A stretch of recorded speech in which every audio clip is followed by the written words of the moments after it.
All right, good morning, everyone. Thanks so much for tuning in. Do we have anybody here in the chat? Welcome to this fine Wednesday morning. Is it Wednesday today? It is Wednesday, March 4th. All right, well, I'm back. If anybody's here and you're probably wondering where I've been for a few days, if you haven't seen my community posts, I've been gone because I've been sick, actually. If you can hear it in my voice been going away for about 3, 4 days now. I think I was here, was it last Saturday, I believe? I think it was Saturday or Sunday I was here, but haven't been able to be here since because my voice was basically gone this entire week. So it's been very difficult and very frustrating, but my voice is coming back a little bit now. It's much better than it was even just yesterday, so I'm happy about that. But if we got anybody in the chat, please comment. Feel free to say hi. Hope you guys are doing well. There's a lot coming out from the Middle East today. There has been for days now. Obviously, we're in what, our fourth or fifth day of this war in the Middle East between the U.S., Israel, and Iran. And I've got a lot of big developments that I want to share with you guys. So we're going to start with our very first story today. It's actually a very big one. We'll hop into this one. This is our first report. U.S. submarine sinks Iranian warship with torpedo in Indian Ocean. Huge news today. So this is a photo of this frigate that came under attack off the coast of Sri Lanka. This was being reported earlier this morning in the last few hours and actually confirmed by the U.S. Secretary of War, Pete Hegseth. He confirmed that the U.S. military did attack this warship and struck it using a torpedo fired from a U.S. submarine. So that's huge news. And I believe this is the very first time that a U.S. submarine has destroyed any naval vessel since World War II. So very, very big news today. I've got a couple things we're going to go over as we discuss this. Some other big things happening in the Middle East today as well. I think we had a missile that was being fired from Iran towards Turkey, which is big news. First time we've had reports of Turkey coming under attack by drones or missiles fired from the Iranians. And supposedly that thing was shot down. NATO forces took it down over the Mediterranean. And I was wondering why that missile was flying that direction. Looks like it may have strayed off. I'm not sure if Turkey was the actual target. But we know that a lot of missiles have been heading towards Israel in the recent days. So I'm thinking maybe one of those missiles happened to stray off and head towards Turkey. And U.S. Forces, I believe, shot it down today. We'll talk about that as we move forward. And then also, I think coming out of Qatar, we've been hearing over the last few days as well that one of their major liquefied natural gas companies has been shut down due to drone attacks and missile attacks from the Iranians. So that's not good. We've been hearing also that European gas prices are starting to rise majorly, I think anywhere from 30 to 50% over there. So that's very big news. We'll talk about that story as well. Apparently, they're going to be shut down for several weeks as they try to, they try to get things back online. So you can see my voice is already starting to break. Still struggling a little bit here, but we'll try our best to get through this live stream for you guys. So again, thanks so much for tuning in, guys. I hope you're all having a great day. And if you're here, feel free to send a comment in the chat and say hi to me. It'd be nice to confirm whether I'm live. It looks like I am, according to YouTube here. So again, guys, thanks so much for being here. So let's just go ahead and jump into it. Let me start sharing the details. I've got a lot of things to go over. We should be here for at least an hour or two. I'm going to go over a lot of information. We'll talk about this war in Iran today. We'll also go over a little bit of Ukraine news as well. There is some information regarding Russia and Ukraine today. Not a whole lot, as a lot of information is directed towards the Middle East right now, but we will talk about the Ukraine war as well. So here we go, guys. I think we're ready. Let's go ahead and jump into the news. So Iranian warship sunk by U.S. submarine. Here's a report by Vicegrad24. It says the Iranian frigate IRIS Dena is in distress off the coast of Sri Lanka. Reuters reports that the vessel was attacked by a submarine. According to Reuters, citing Sri Lankan Navy and Defense Ministry sources, the Iranian warship encountered trouble in the Indian Ocean near Sri Lanka, with at least 101 crew members reported missing and 78 injured. Xinhua, citing a Sri Lankan Navy source, claims the missing sailors are presumed dead. Adadurana, quoting Sri Lanka's Foreign Minister Vijitha Herath, reports that the ship was near Galle. I'm not sure if it's Galle or Galle in southern Sri Lanka and issued a distress signal at around 5:08 a.m. local time. Sri Lanka's Navy confirmed that at least 35 people have been rescued. Foreign Minister told Parliament that 30 injured sailors were taken to a hospital in Galle.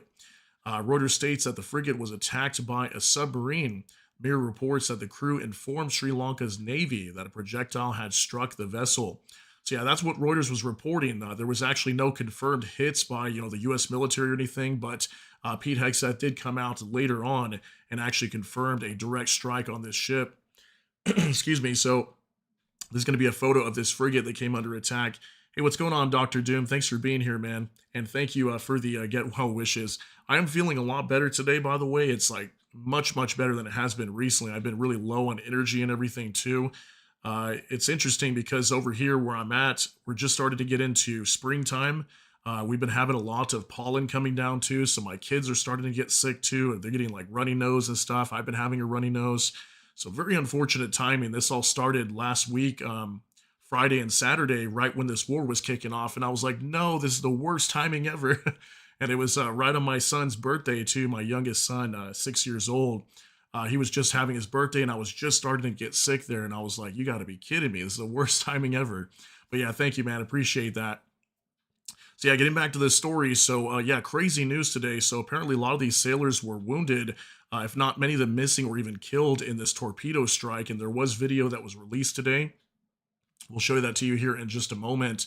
But I've got this here from Polite Rights, as U.S. Secretary of War Pete Hegseth confirms that a U.S. submarine sank the Iran warship IRIS Dena off the coast of Sri Lanka. More than 150 reportedly missing and several dead. Isn't that insane, guys? What a crazy strike here from the U.S. military. I mean, they are not backing down at all. They're completely destroying Iran's Navy right now. There's some reports today. I think it could be upwards of 20 different naval vessels that have been destroyed. Yesterday, I believe it was at 17. Today's at least 20, if not more. But here's a new video coming out from Pete Hegseth today. He was holding a press conference with Dan Kane. That's going to be the chairman of the Joint Chief of Staff for the U.S. military. So take a look at this clip real quick. It's about 50 seconds. Pick your adjective. In fact, last night, we sunk their prize ship, the Submarine. Looks like POTUS got him twice. Their Navy, not a factor. Pick your adjective. It is no more. In fact, yesterday, in the Indian Ocean, and we'll play it on the screen there, an American submarine sunk an Iranian warship that thought it was safe in international waters. Instead, it was sunk by a torpedo. Quiet death. The first sinking of an enemy ship by a torpedo since World War II. Like in that war, back when we were still the War Department, we are fighting to win. Also, yesterday, the leader of the unit who attempted to assassinate, pick your adjective. In fact, all right, so a pretty wild story today. I mean, we've been seeing a lot of Iranian ships being struck here recently. We'll talk about another one later towards the end of this video or live stream. That we've got another class corvette, a Soleimani class corvette that actually was struck by the U.S. military, I think, just yesterday, and they destroyed it.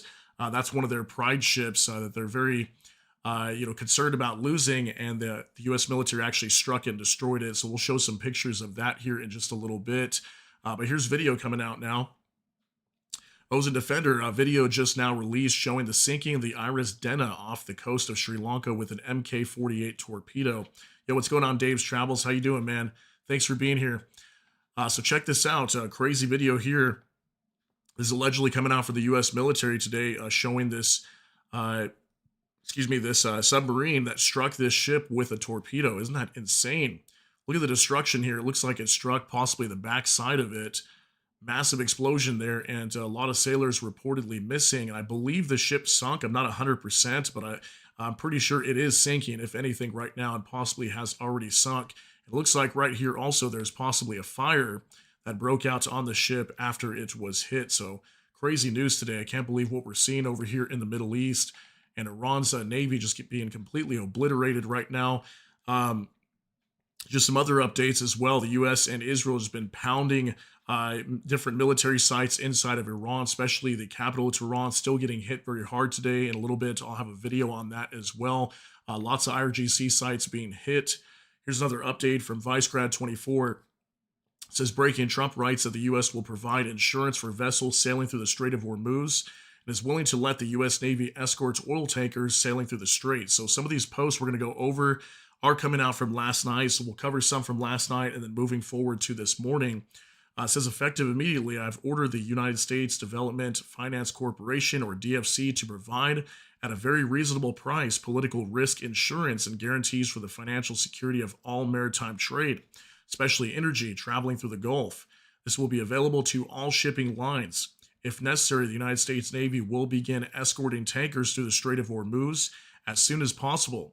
No matter what, the United States will ensure the free flow of energy to the world. United States economic and military might is the greatest on earth. More actions to come. Thank you for your attention to this matter, President Donald J. Trump. So yeah, this is what he posted last night on True Social. And this is in response to the Strait of Hormuz, a major shipping lane where lots of oil and natural gas comes out of the Persian Gulf. Excuse me. For multiple Gulf nations there, even from Iran. We know that roughly about 20 to 30% of oil flows come out of this region. And what's been reported multiple times actually over the last few days is that the Iranians were claiming to shut down the Strait of Hormuz. Now, I have not been able to completely confirm that it is 100% shut down, but there is reports today that the Iranians have been firing on certain ships over that are trying to traverse through the Strait of Hormuz. So they are effectively trying to blockade it with missiles and drones. But from what we understand from the U.S. side, they've been actually stating that it's not shut down. Okay, so looks like they are going to be willing to possibly start escorting ships through the Strait of Hormuz, and I wonder how they're going to be able to do that. I mean, there's a lot of ships that go through that area, so looks like the U.S. military is trying to do everything they can to prevent the blockade of the Strait of Hormuz, and that's very good for the markets today.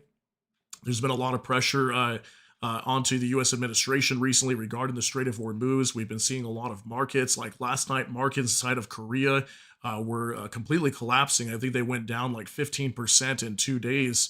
This is due to a lot of the flow starting to slow down of oil coming out of the Strait of Hormuz. So all eyes on the Strait of Hormuz right now. Hopefully they can keep that open. So far today, it looks like the markets in America are starting to bounce back. Upon these fears starting to be lowered regarding the Strait of Hormuz. So we'll see how that works out in the future. Now, I've got a video here from Raz Alerts. Watch as an Iranian drone strike has been observed over Dubai. With multiple explosions heard across the city, U.S. consulate was targeted by an Iranian drone, and a large fire is now underway at the site as emergency response teams move in. Okay, this was taking place last night in Dubai. We had reports of a U.S. consulate that came under attack. There's like CIA installations that were coming under attack. I think we also had a U.S. embassy in Saudi Arabia that was struck as well from the Iranians. Now, what's interesting today, we're not seeing so much reports of this. Ever since last night and the last few days, a lot less reports of strikes inside of these Gulf nations. In this case, Dubai. I want you guys to see this video footage coming out. Pretty wild. Showing a drone strike allegedly either onto the U.S. consulate in Dubai, if not very close by. Check this out.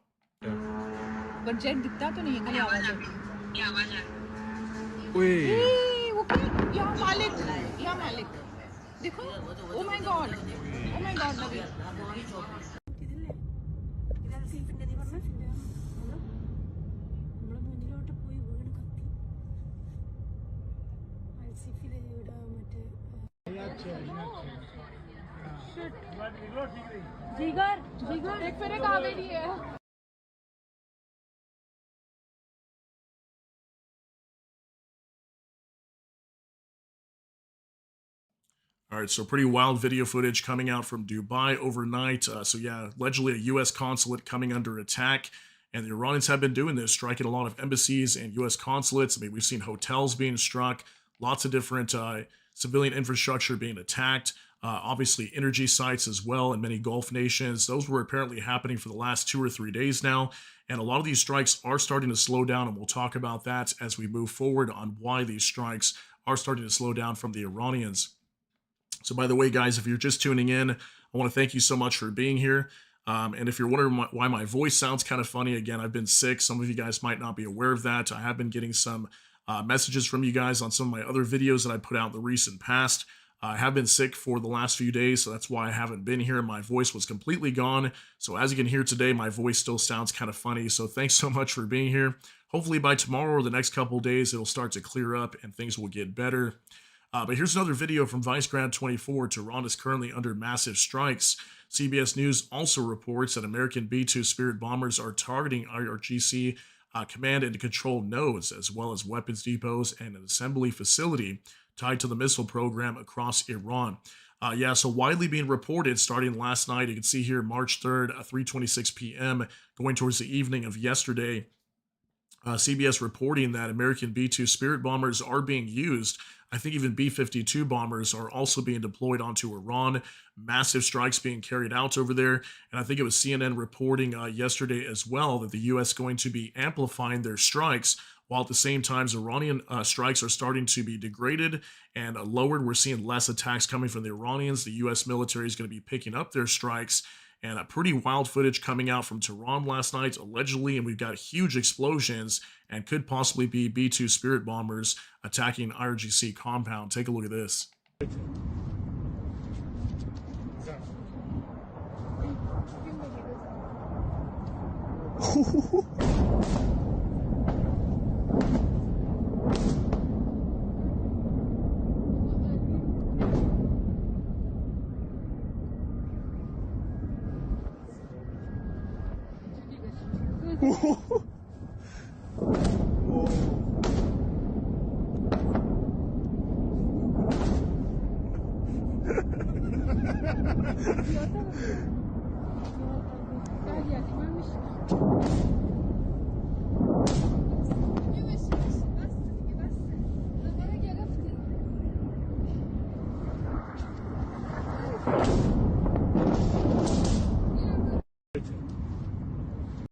All right, isn't that crazy that these people standing on this rooftop are literally just laughing while just about maybe a mile or two away here, we can see these massive strikes allegedly could be due to B-2 Spirit bombers dropping munitions onto some sort of IRGC site or control node. So crazy videos coming out from Iran. I mean, we're seeing a heavy bombardment from the U.S. military now starting to use strategic bombers to strike the IRGC.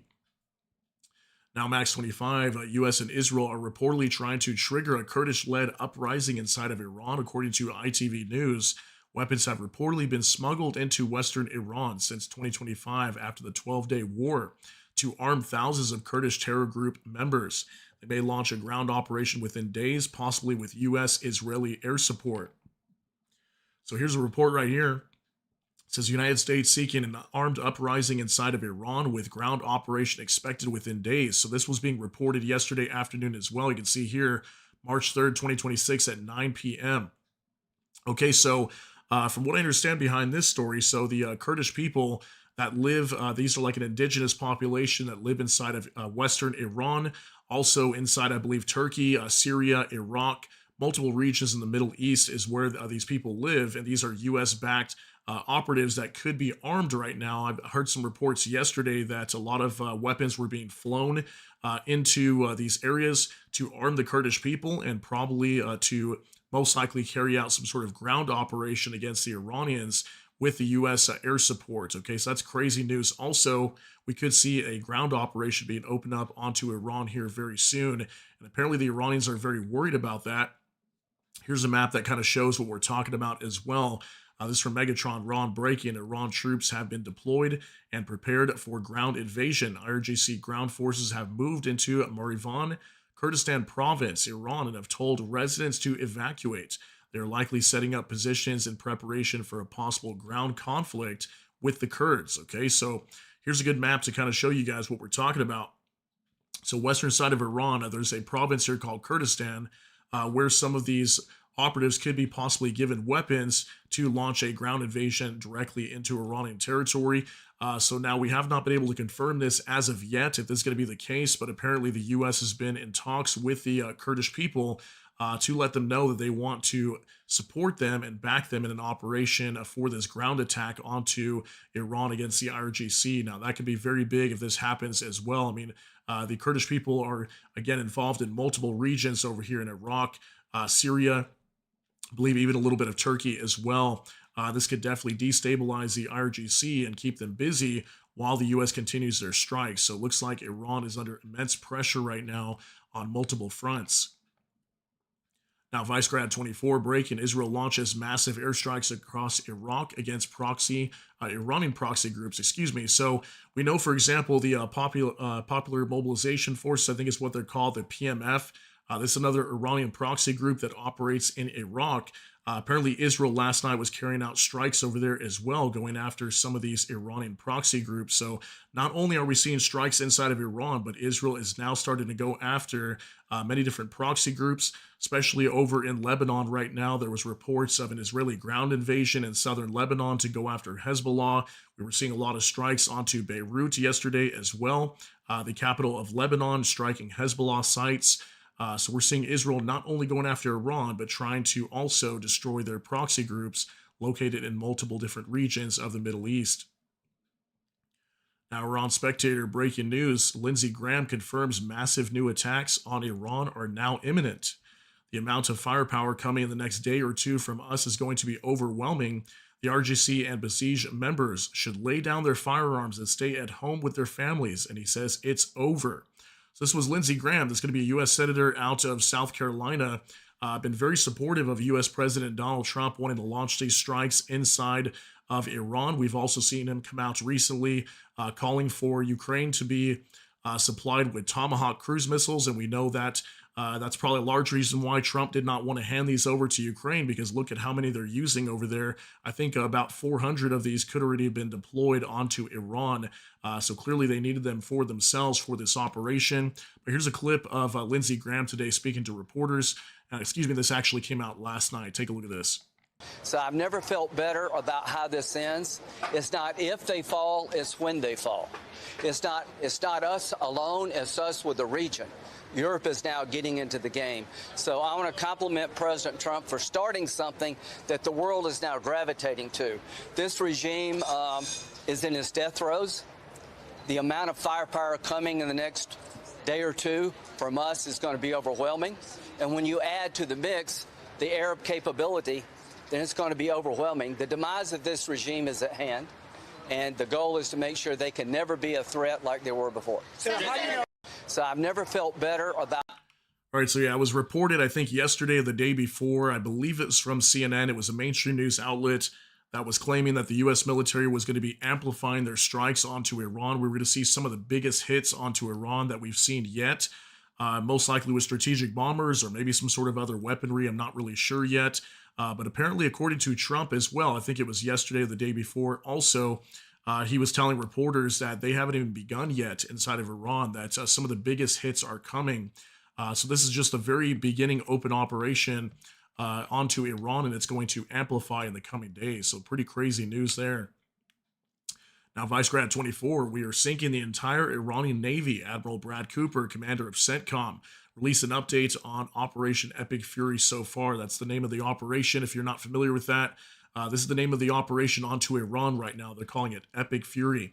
He said the U.S. has already destroyed 17 Iranian naval vessels, including one submarine. So that was information as of yesterday.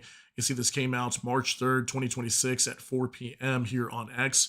I want to show you guys this clip here also of this CENTCOM commander, Admiral Brad Cooper. He's going to give us an update as of yesterday on how things are going inside of Iran. He's going to give updates on a lot of numbers, how many vessels are being destroyed, how many strikes have been carried out, things like that. Pay attention to what he's got to say. It's about 5 minutes long. Good afternoon. I'm Admiral Brad Cooper, the commander of United States Central Command. In this capacity, I lead U.S. military forces in the Middle East. I'm here to provide you an update on Operation Epic Fury, now in our 4th day of execution. First, I'd like to express my deepest condolences to the families and teammates of the extraordinary Americans who've been killed in action. And I'd also like to extend our prayers for a speedy recovery to the wounded. Yesterday, you heard from Secretary Hegseth and the Chairman of the Joint Chiefs. Today, I'd like to give you an operational update on where we are and provide you with some key facts. By order of the President of the United States and the Secretary of War, our military in the Middle East is undertaking an unprecedented operation to eliminate Iran's ability to threaten Americans, as they've been doing for nearly half a century. Having spent more than 36 years in the military, I could not be prouder of America's sons and daughters in uniform who are answering the call. More than 50,000 troops, 200 fighters, 2 aircraft carriers, and bombers from the United States are participating in this operation, and more capability is on the way. These forces bring a massive amount of firepower, representing the largest buildup by the U.S. in the Middle East in a generation. In the opening hours of Operation Epic Fury, U.S. Central Command forces, together with Israel, delivered overwhelming and unprecedented strikes into Iran. Many of you may remember the shock and awe strikes of 2003. The first 24 hours of this operation were nearly double the scale, and we continue with 24/7 strikes into Iran from seabed to space and cyberspace. Now, we're less than 100 hours into this operation, and we've already struck nearly 2,000 targets with more than 2,000 munitions. We have severely degraded Iran's air defenses and destroyed hundreds of Iran's ballistic missiles, launchers, and drones. And in simple terms, we're focused on shooting all the things that can shoot at us. Our B-2 bombers and B-1 bombers have executed uncontested surgical strikes against multiple missile facilities deep inside Iran. And then just last night, a B-52 bomber force struck ballistic missile and command and control posts. We are also sinking the Iranian Navy, the entire Navy. Thus far, we've destroyed 17 Iranian ships, including the most operational Iranian submarine that now has a hole in its side. For decades, the Iranian regime has harassed international shipping. Today, there's not a single Iranian ship underway in the Arabian Gulf, Strait of Hormuz, or Gulf of Oman, and we will not stop. We will continue to conduct dynamic targeting operations. We're hunting Iran's last remaining mobile ballistic missile launchers to eliminate what I would characterize as their lingering launch capability. Now, in retaliation, the Iranian regime has launched over 500 ballistic missiles and over 2,000 drones. To be clear, Iran is indiscriminately targeting civilians as they launch these missiles and drones. You've seen it on TV. The evidence is crystal clear and overwhelming. Having said this, we are seeing Iran's ability to hit us and our partners is declining, while our combat power, on the other hand, is building. And my overall operational assessment is that we are ahead of our game plan.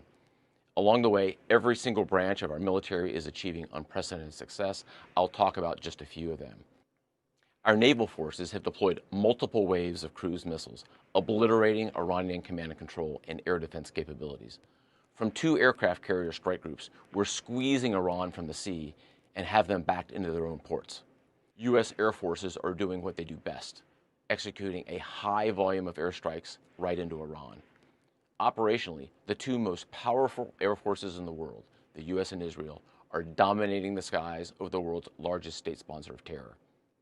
Our U.S. Army soldiers are defending ourselves and our partners, and in a historic first, the U.S. Army fired long-range precision strike missiles called PRISMs in combat, providing an unrivaled deep strike capability.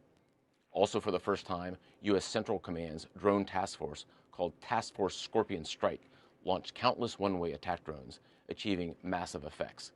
I'd like to point out these drones were originally an Iranian design. We took them back to America, made them better, and fired them right back at Iran. I just could not be prouder of our men and women in uniform, leveraging innovation to create dilemmas for the enemy. There is no adversary too determined, no mission too difficult for the great soldiers, sailors, airmen, Marines, Guardians, and Coast Guardsmen that make up the most powerful military the world has ever seen. Our military objectives are crystal clear, and our people are executing an immensely complex and historic mission with relentless lethality, conviction, and professionalism. And we've just begun. But I have the utmost confidence that we, alongside our partners, will absolutely achieve our military objectives. To all our warriors, Godspeed. Thanks so much.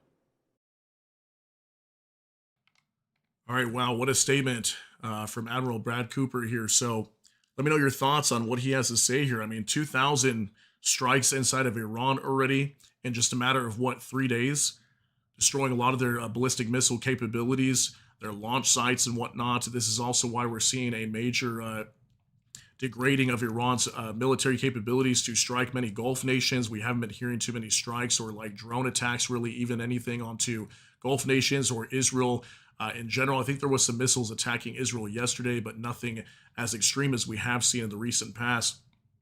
Hey, what's going on, Jay Fitzarelli? Is that how you say your name? Thanks for being here, bro. Good to see you. I do remember you. And yeah, I've been very sick recently, but I'm feeling a lot better today, at least good enough to talk. Last few days, I have not had a voice at all. So, I mean, what can I do if I can't talk? I can't really do any videos or do any lives for you guys. But kind of liking the lives so far. We might try out more of these in the future. But yeah, guys, getting back to this, I mean, it's insane what's happening over here. We're seeing huge strikes onto Iran. And so far, it looks like the operations are going pretty good. Now, the main concern to me and probably to the U.S. military would be the Strait of Hormuz. Can they keep that shipping lane open while they carry out these strikes over here? There have been some reports also that apparently could take up to 4 to 5 weeks for the U.S. military to complete this operation onto Iran. So do you guys think it's going to take that long? Do you think it could take less? If they're saying here that they are ahead of schedule, could it take maybe another week or two? Less than 4 or 5 weeks. We'll have to wait and see what's going to happen. But so far, it looks like Iran is being obliterated very quickly. Oh, that's how you say your name? Okay, cool, man. Yeah, so these are new images coming out from U.S. Central Command. We just saw this one right now showing these B-2 Spirit bombers, but here's another one while it was taken off from an airbase, most likely inside of the United States. I have been hearing these things have been flying all the way from the U.S. directly over to Iran, drop their munitions, then turn around and come back. Same with the B-52 bombers. So these were just new images coming out that I wanted to show you guys. Now from Disclosed TV, Senator Blumenthal says, "I'm more fearful than ever. After this briefing, we may be putting boots on the ground in Iran. Troops in the United States may be necessary." So Senator Blumenthal, also, we've talked about him before. He usually teams up with Senator Graham. They usually do a lot of things together and try to put together, like, for example, this package, sanctions package onto Russia. We've talked about that in the recent past. That would pretty much put secondary tariffs onto any nations doing business with Russia, selling oil and whatnot. So I'm not going to be able to show this clip. Unfortunately, I don't know which news outlet was recording this. I might have issues with copyright if I play this on here. But this is basically what he stated here in this video clip. He's concerned about boots on the ground. Apparently, there was like a briefing that was held with many different senators and top officials of the U.S. Government, and he's concerned that troops might be deployed onto the ground. Now, we have heard about that. Trump stated just a few days ago that he would not rule out putting U.S. troops on the ground inside of Iran. So could that be a thing in the near future? I mean, very dangerous now. Not only could we see airstrikes, but actual U.S. troops on the ground, maybe special forces or something like that. The U.S. could carry out raids over there, and we did hear about this just about a week or two before these attacks began. Now, as a defender, early reports from local news outlets indicate possible Iranian strikes on Iraq's Talil Air Base and Balad Air Base, where Iraq's F-16s are based. These reports are yet unconfirmed. Yeah, this came out last night. I just wanted to briefly go over this as well. Apparently, the Iranians could have targeted 2 different air bases located in Iraq, going after some of their F-16s that are stationed at some of these air bases. So Iraq has been coming under attack recently, especially Erbil up here in northern Iraq. We've seen the Iranians striking air bases over there where some U.S. troops apparently are stationed. Drones have been attacking some of those air bases, but apparently we could have had missiles also that could have been targeting 2 air bases inside of Iraq. I have not been able to confirm that as of yet. Now, Faytuk's News is a crazy story. 1 Kuwaiti pilot shot down 3 American fighter jets. Yeah, maybe you guys heard about this, but this was an update regarding these F-15s that were reportedly shot down over Kuwait. Now, some people were speculating that maybe the Iranians shot them down, but the U.S. side was claiming that it was actually Kuwait that apparently had some sort of friendly fire incident where they shot down, I think it was 3 of these F-15s on the American side. I believe all the pilots survived. Some of them were even landing on like the beaches. There was like a photo of a woman that was actually piloting one of these F-15s. There was another man who was actually found by some of the Kuwaiti locals, and one of them even had like a metal pipe in his hands, and he was about to beat this American pilot, thinking that he was an Iranian pilot. So crazy what was happening over here, but apparently this was a Kuwaiti fighter jet that mistakenly shot down American F-15. So that is a wild story there. I can't believe that even happened, and some people don't actually believe that happened, but let me know what you guys think. Was this Kuwait that accidentally shot these down, or maybe these were some sort of dogfights with the Iranians, or maybe air defense systems from Iran that shot them down? Who really knows? But it happened over Kuwait, so most likely it was a friendly fire incident. Now, Disclosed TV, U.S. banks on high alert for cyber attacks after U.S. intelligence assessment warns of Iranian attacks as war escalates, according to Reuters. This came out yesterday evening as well. Excuse me.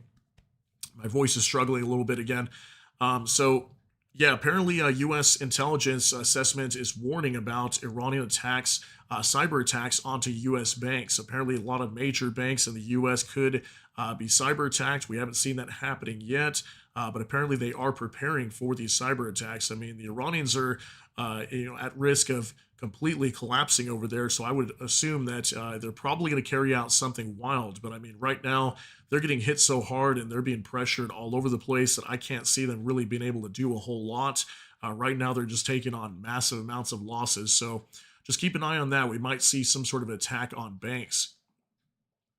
Now, next, it says meet and say goodbye. Iran's Ayatollah Council has reportedly chosen Mojtaba Khamenei, son of Ali Khamenei, as the next supreme leader of Iran, according to Iran International. This happened reportedly yesterday, that it could have been Ali Khamenei's son that could have been taking over Iran as supreme leader. But we do have an update on this today. Apparently that is false. That is not true. I think we'll try to get to that here in a little bit. Apparently that is not going to be the case. He is not the supreme leader. And if you guys heard about that strike yesterday, I was hoping I was going to be here to report to you guys, but I could not speak. There was a report that apparently there was a building inside of, I think it was in Qom. I'm not sure if I'm pronouncing that. It's Qom, a city in kind of northern central Iran that came under attack by Israeli fighter jets. Several bombs were dropped onto a giant building, and apparently a lot of members of their government or their parliament were in there trying to vote on a new supreme leader, and it came under attack while they were counting the votes. And there could have been upwards of 88 people that were inside there counting the votes when it came under attack. And Israel basically completely stopped that operation trying to vote for a new supreme leader. So as far as we know right now, there is no supreme leader inside of Iran. Now, Vice Grad 24 breaking. The U.S. confirms it has struck and destroyed Iran's best submarine, IRIS Dena. So I believe this is going to be the submarine that the U.S. Secretary of War Pete Hegseth was confirming that they apparently had struck an Iranian submarine and destroyed it. They claimed that it had like a big hole in the side or something like that, so most likely sunk and destroyed. Apparently, this is a photo of this submarine, the IRIS Dena, that has been destroyed. Now, from open source intel, Trump on Iran today, they have no Navy. It's been knocked out. They have no Air Force. It's been knocked out. They have no air detection. That's been knocked out. Their radar has been knocked out. Excuse me. Just about everything has been knocked out. They're going to be in for a lot of hurt, is what Trump said to Fox News yesterday evening. So Trump kind of claiming that everything with the Iranian military has basically been destroyed. They have no radar systems. They have no air detection. They have no Navy. Basically, everything is destroyed. Their Air Force is destroyed. There's been videos released as well from the U.S. military striking a lot of their aircraft as well on many different airfields inside of Iran. So, I mean, everything is just being destroyed over there. I'm not really sure how much longer the Iranians can hold up. So far, they haven't given up. They're still willing to continue the fighting, but, I mean, they're taking some major hits right now based on the information coming out. He said friendly fire happens, unfortunately. Yeah, that's right, Jay Fitzarelli. Yep, it happens sometimes, and I think that is most likely what happened with Kuwait. But that's just pretty wild. I mean, 3 F-15s in one day, supposedly.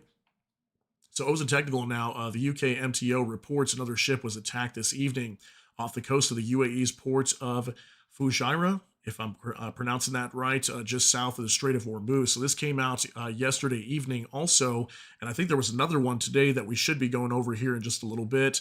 Another ship that came under attack near the Strait of Hormuz, okay, just off the coast of Fujairah. Near the UAE. So the Iranians are still attacking ships over here. They're trying to shut down the Strait of Hormuz as much as possible. There was even like a video that was released a couple days ago, I think it was 2 days ago, claiming that the IRGC Navy was telling all ships not to go through the Strait of Hormuz or they would be attacked. And we have been seeing a lot of vessels, I think anywhere upwards of 90% of traffic has slowed down through the Strait of Hormuz. But apparently there's still some ships trying to traverse through there and are currently being attacked, as we can see here.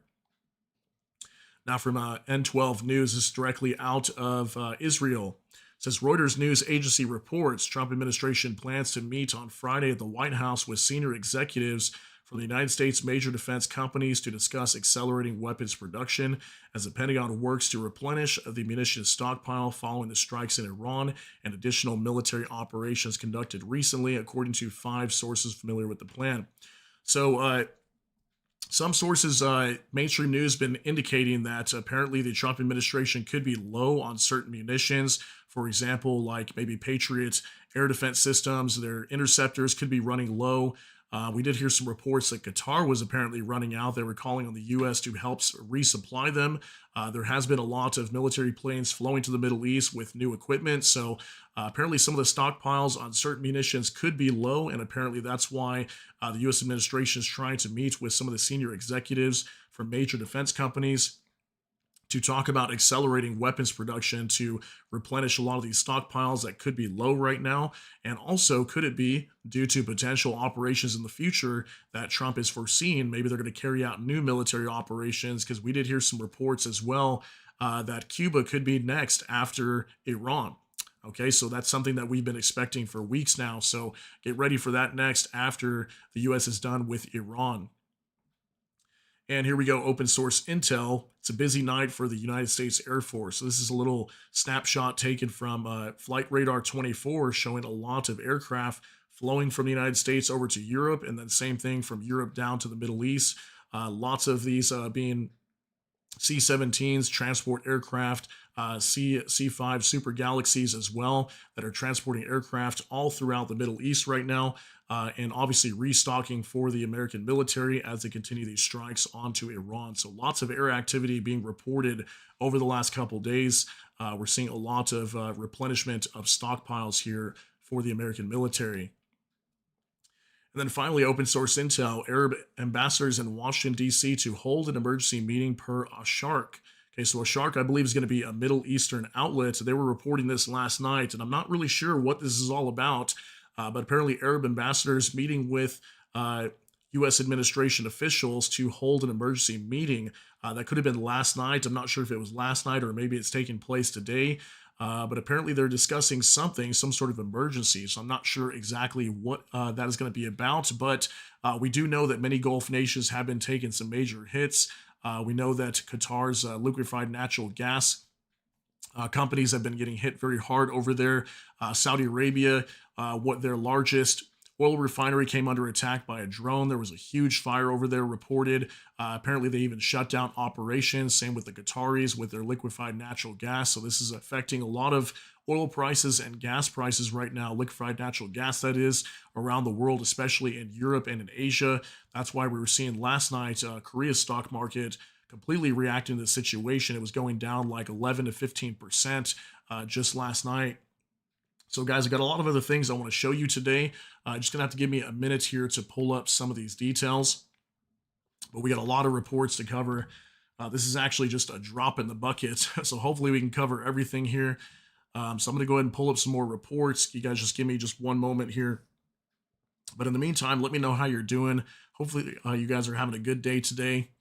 On Wednesday, March 4th, 2026. So yeah, a lot happening over here. Just give me 1 second. I'm going to pull up in some more reports, and we'll go over some of these details with you guys. Thanks for your patience. So how's everybody today? Hopefully you guys are healthier than I am.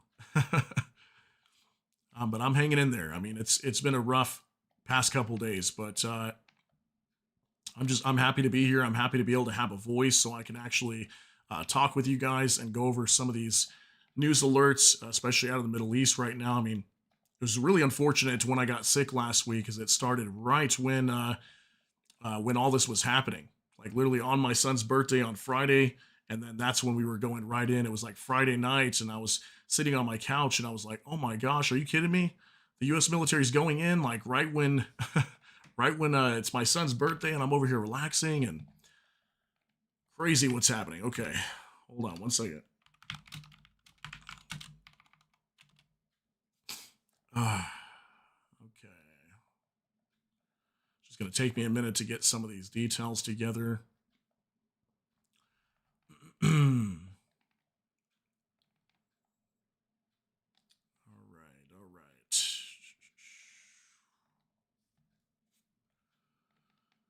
All right, so it's be a couple minutes, okay? Just give me like 2, 3 minutes, something like that, and I'm going to try to get some of these together because some of these might be duplicates, so I don't want to go over information we already talked about. But I got a big list of things we're going to be discussing as we move forward here. So give me just one moment.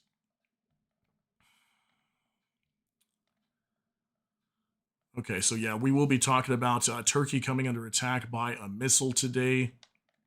We'll talk about Qatar and some of these ships that the U.S. has been sinking.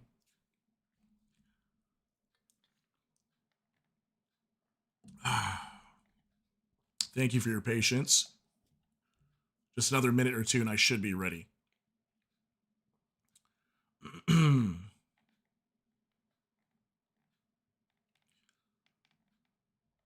So feel free to comment in the chat if you guys want to. I hope you're having a good day today. Hopefully my voice will hold up. It seems like it's starting to weaken a little bit right now. Okay. So just one moment, ladies and gentlemen. And some of these might not be in perfect order. Might be a little bit out of order, if anything, but we'll try to work with it. Almost ready here. Okay,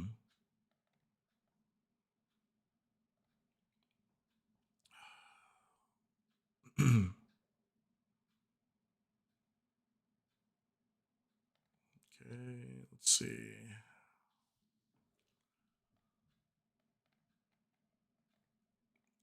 One more second, guys. Thanks for your patience. Hold on.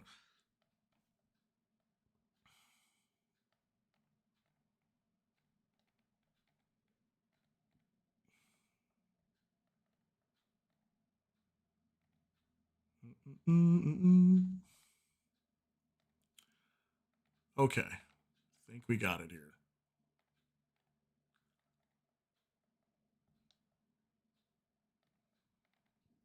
Okay, ready. Okay, so we're going to talk about several other stories here, but this is all more information pertaining to Iran. We'll try to cover Iran a little bit more. And then at some point, I'll bring up some reports coming out from Ukraine and Russia today, because I do want to talk a little bit about that as well. Some pretty significant developments coming out from there. So we'll start off here with Israel Defense Forces on X, and this is their official X account from Israel's military. It says Iranian jet shot down, and Israeli Air Force F-35I, a Dur fighter jet, shot down an Iranian Air Force Yak or YAK-130 fighter jet. This is the first shoot down in history of a manned fighter jet or fighter aircraft, by an F-35 Dur fighter jet. So that is crazy news too. So the Iranians are claiming they came into a dogfight with an Iranian Yak-130, and apparently they shot it down using an F-35. So this is going to be the first time in history that we've got an F-35 Dur fighter jet shooting down a manned fighter aircraft. So that's very big news. And just like what we had today with that U.S. submarine that took down that Iranian frigate using a torpedo, I mean, that's the first time we've had a report like that ever since World War II. So crazy news.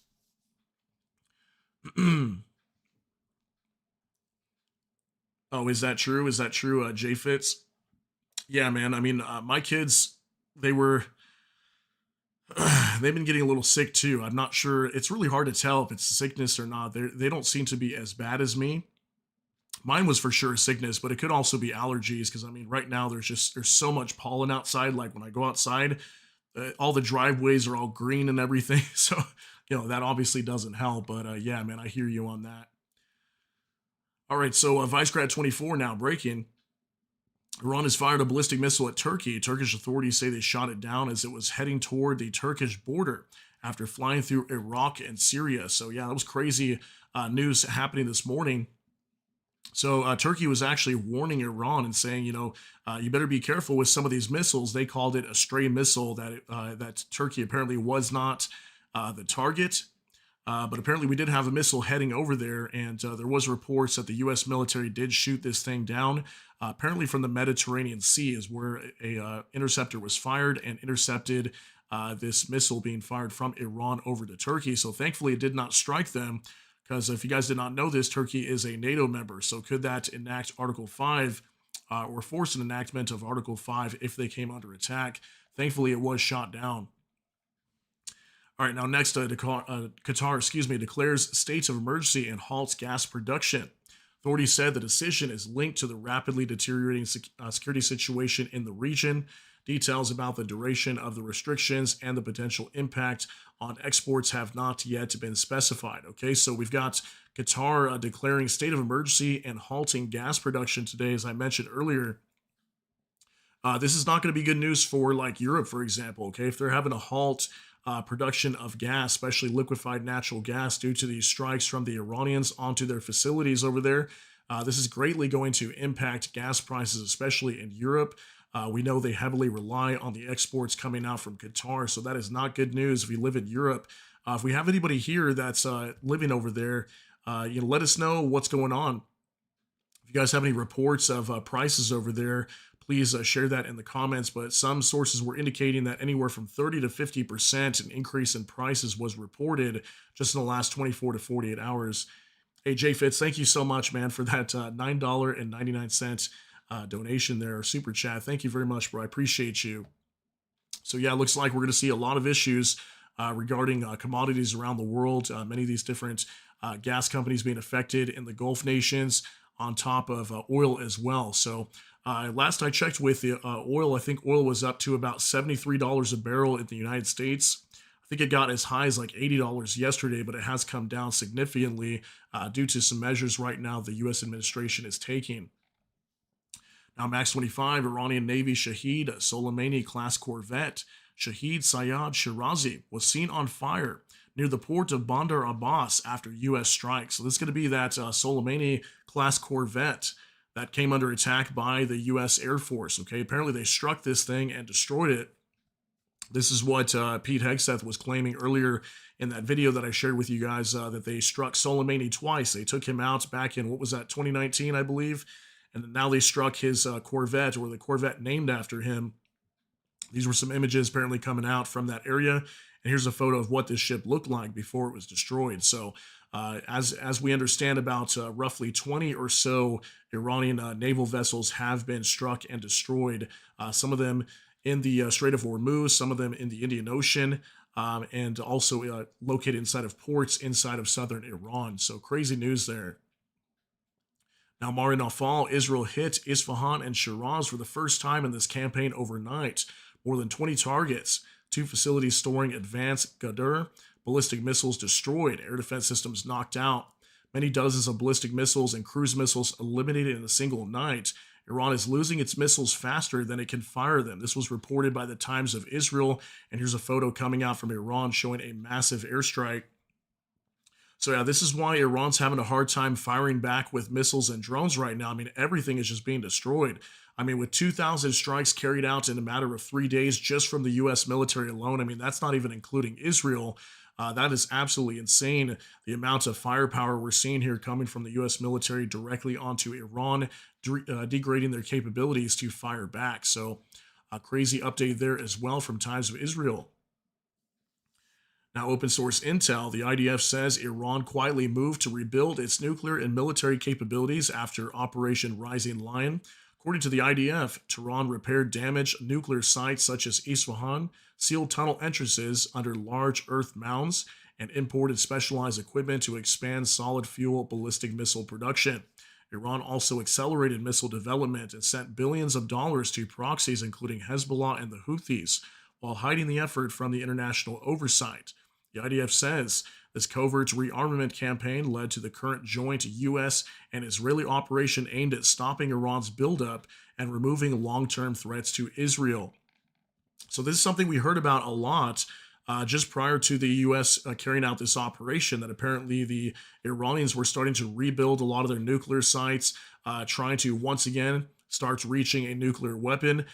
This is why Trump came out many times and called on Iran. All you got to do is say the words, We will never have a nuclear weapon, and this would call off these strikes. Apparently, the Iranians never stated that. They continue trying to fortify their nuclear sites and rebuild and repair them. And the U.S. Felt like they had no choice, according to Trump, to go back in and bomb these sites. And there have been reports of multiple nuclear sites that have been hit once again. Many of these were struck last year during Midnight Hammer operation when the U.S. struck their nuclear sites prior. Okay, now from NOAA reports, over 25 explosions have been reported in eastern Tehran, with strikes hitting Shahid Borjaderi town, housing Ministry of Defense personnel and RGC complexes in Sorke Hesar area, as well as military housing in Kausar town to the northeast.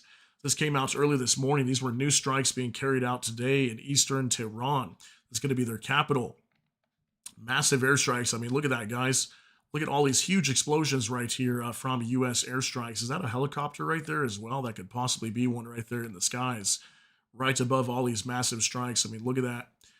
Huge amounts of obliteration in Tehran today. I mean, this has just been constant attacks. And this is not just today. This has been going on for several days now. Tehran has been getting hit very hard in multiple areas of their capital. Now, Mossad commentary, air defense is hit in Tehran. Israeli Air Force struck Iranian air defense and detection systems at Mehrabad Airport in Tehran, IDF says. According to the military, systems posed a threat to Israeli aircraft operating over the capital and were destroyed during the latest wave of strikes. Mehrabad Airport is one of Tehran's main military and aviation hubs. So even one of their major airports in Tehran being slammed as well with massive attacks. I think we had reports of aircraft being struck over here as well, being destroyed here. This was apparently being reported today in the latest wave of strikes onto Tehran, also targeting some of their major airports. Now, Visionary says, breaking all necessary steps to defend our territory and airspace will be taken firmly and without delay. We remind that the right to respond to any hostile act against our country is retained by us. We call on all parties to refrain from actions that would lead to further escalation of the conflict in the region. In this regard, we will continue consultations with NATO and other allies, states the Ministry of Defense of Turkey. So Turkey coming out today and warning the Iranians, as I mentioned earlier, they will do whatever's necessary to defend their territory. So what's going to happen if one of these missiles or drones happen to slam directly into Turkey? Hopefully that would never be the case. They claim here they're still in consultation with NATO and other allies right now. So hopefully we never see an attack on Turkey, because Turkey is a NATO member. This could force them to enact Article 5 to, basically force all of NATO to start attacking Iran. And we've heard recently as well, I think it was about 2 days ago, from the NATO Secretary General Mark Rutte. He came out during a press conference and said that NATO would not be involving themselves in this conflict. But what happens if Turkey comes under attack? Hopefully that does not happen. Now, Israel War Room breaking. The IDF announces it launched a 10th wave of airstrikes in Tehran, targeting additional infrastructure belonging to the Iranian terror regime. So it's going to be the 10th wave of attacks starting today. So again, guys, massive strikes. U.S. still carrying out a lot of hits onto Iran. This was another photo coming out from the capital of Tehran today. Israel carrying out their 10th wave of airstrikes onto the capital. And here's video now. This is pretty wild footage too. War translated, United States and Israel continue to attack Tehran. There's going to be somebody on a rooftop recording all these massive strikes here. And I believe these are the same strikes that we saw in some of the photos I just showed you guys just a moment ago. Take a look at this. What?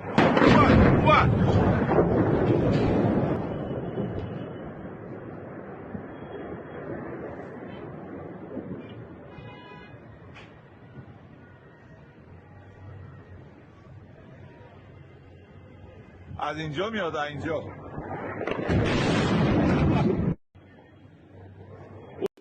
Wow, some massive strikes here from the U.S. military. This could also be Israel as well, but looks like they were leveling a certain part of this district. I mean, this is crazy. The amount of firepower we're seeing landing into Iran, especially into their capital. I mean, can you imagine looking outside your window and seeing that? That is pretty wild.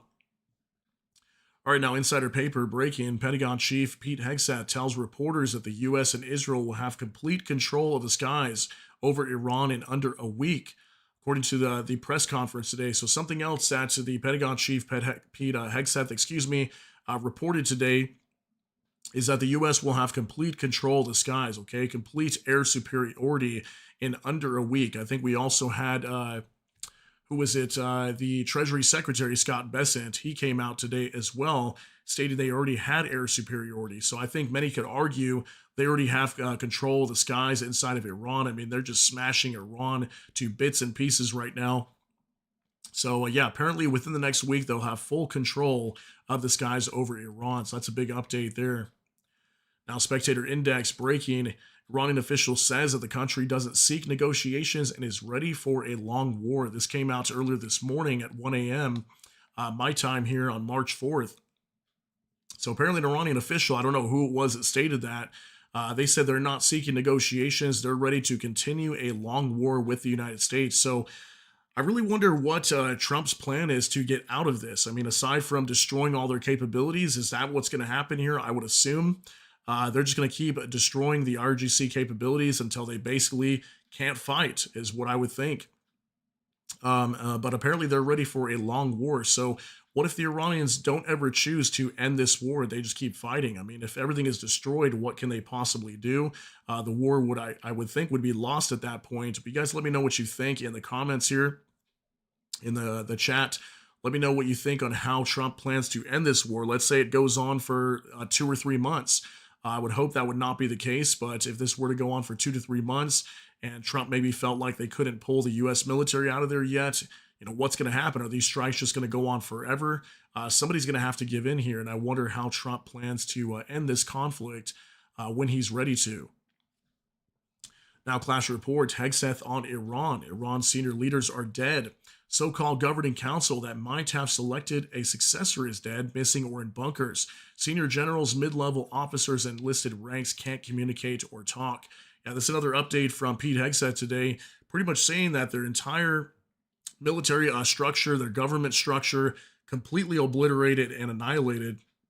And apparently they're having a hard time communicating and talking between their enlisted ranks. So take a look at this real quick, about 20 seconds. Iran's senior leaders are dead. The so-called governing council that might have selected a successor, dead, missing, or cowering in bunkers, too terrified to even occupy the same room. Senior generals, mid-level officers, enlisted ranks, they can't talk or communicate, let alone mount a coordinated and sustained offensive. Iran's senior leaders are... All right, so can you imagine trying to run for being supreme leader in Iran? I mean, that's got to be the most dangerous position in the world right now. And considering Israel's track record, along with the U.S. now, Israel's got a really good track record of basically destroying every top head of these Iranian proxy groups, obviously taking out Ayatollah Ali Khamenei recently as well. The U.S. Carried out some strikes onto him. So I can't imagine anybody wanting to be the supreme leader inside of Iran. So he's claiming basically their entire governmental structure is completely destroyed. Now, Mario Nafal, Hegseth's bold prediction: under a week, U.S. and Israel will own Iranian airspace completely. We talked about this earlier, so no need to really watch this. As I mentioned earlier, we did have a few posts that were duplicates. I didn't catch that one there. But here's another current report. Israeli Defense Minister Katz: we have instructed the army to assassinate the next supreme leader of Iran and every successor who may be elected. So Israel already letting their Air Force know, that they're going to immediately go after any successor to Khamenei. So again, I have not had any reports that anybody's taken over as supreme leader inside of Iran, but I would assume if they announce somebody, they're going to go after them directly and try to strike them. So get ready for that if we happen to see a new successor come into power. And finally here, Israel Defense Forces, IDF, has carried out a series of strikes on the Basij and internal security command centers in Tehran belonging to the Iranian terror regime. The target command centers were used by the Iranian regime to maintain control throughout Iran, and the IDF also struck the regime's missile launchers and other systems. Here's a new video coming out from the IDF. So lots of strikes being carried out. It says strike targeting internal security and Basij command centers. So apparently they've been striking a lot of these connected to their security forces. So their security forces are used to quell a lot of the riots and also the protests inside many of these cities of Iran. And we know that many times a lot of these security forces have been firing on innocent protesters, people just simply out protesting against the government. They're being shot by live fire ammunition. Okay, so yeah, apparently the U.S. been carrying out strikes onto them as well. That was something we were expecting to be happening here in the coming days. So that's it for that section of news there. Let me see what else I got for you guys. I think I've got several other things we'll talk about. I do want to talk a little bit about Ukraine as well. We'll talk about them, what's going on over there. Apparently, there were some huge strikes that were carried out onto Novorossiysk, one of the oil ports down there in the Black Sea. That happened just the other day, and we had massive destruction over there. Let's see if we can talk about Ukraine real quick. Let me pull that up. We've got a few posts here regarding Ukraine and Russia. We'll talk about France as well. There's big developments out of France. So give me just one moment here, guys. Thanks again for your patience. I know my voice is it's starting to struggle here a little bit. I'm hoping by tomorrow, maybe tomorrow or the next day, it'll be in a lot better shape and I won't be struggling to be speaking, but you know, we got to try our best anyway. Got to do with what you got sometimes. Okay, let me see if I got this set up right. Just 1 second. Okay. Yeah, just a few things. And honestly, not a whole lot coming out from Ukraine right now. Mostly everything is projected towards the Middle East right now, obviously. So not a whole lot on Ukraine, but I do have a few updates I can give you guys.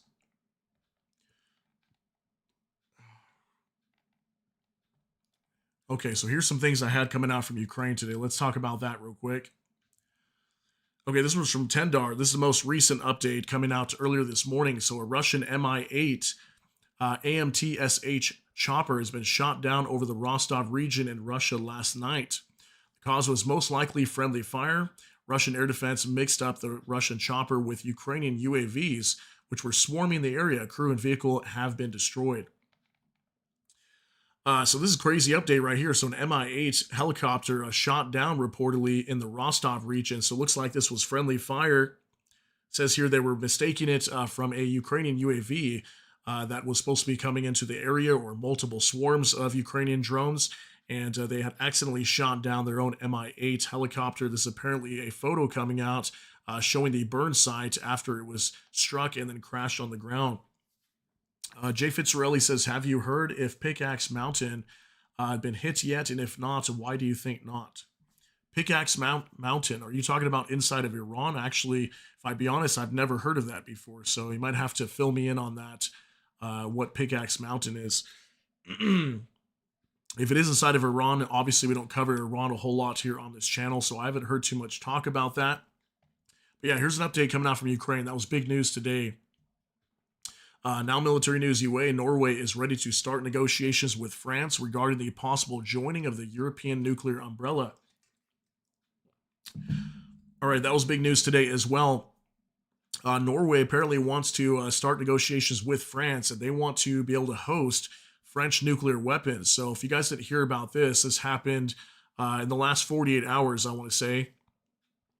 We had French President Emmanuel Macron coming out and saying that apparently he was willing to expand the nuclear umbrella to multiple European nations. I'm not sure which nations are going to jump on board aside from Norway. I'm thinking, could we possibly see Poland? I think Estonia has reached out and said they'd be willing to host nuclear weapons, but due to the current security situation inside of Europe and the possibility that Russia could attack European nations, there are certain nations that are willing to host nuclear weapons. So apparently Norway being one of them, they're open to starting negotiations with France to start joining the nuclear umbrella for Europe. So that was big news being announced just the other day, and apparently Norway wants to jump on board with that. All right, now from Tendar, Turkish forces released a picture of a Russian liquefied natural gas tanker, Arctic Metagaz, which burnt last night. It shows a gaping hole at its port side. It confirms that an explosion ripped that Russian ship and its section apart, possibly by a USV. Okay, so this was being reported yesterday, actually, and I wish I was able to cover this. This was a pretty big story. If I'm not mistaken, I think this happened in the Mediterranean Sea. If not, You guys can let me know, but I believe it was in the Mediterranean Sea when it came under attack. So a liquefied natural gas tanker was reportedly struck by some sort of unknown drone. Now, we've seen this before. We've seen a lot of ships being attacked by naval drones, sometimes in the Mediterranean Sea. I think we had another one time where Ukraine reportedly struck an oil tanker off the coast of Senegal, which is going to be a country in West Africa. So if you look here closely, it might be a little bit hard to tell in this photo, but there is a massive hole here on the side of this liquefied natural gas tanker. You can see these beams right here. Looks like they started to collapse into that hole right there. So this thing got hit very hard. I'm not sure if it sunk, but there was a distress call yesterday that there was a ship that came under attack.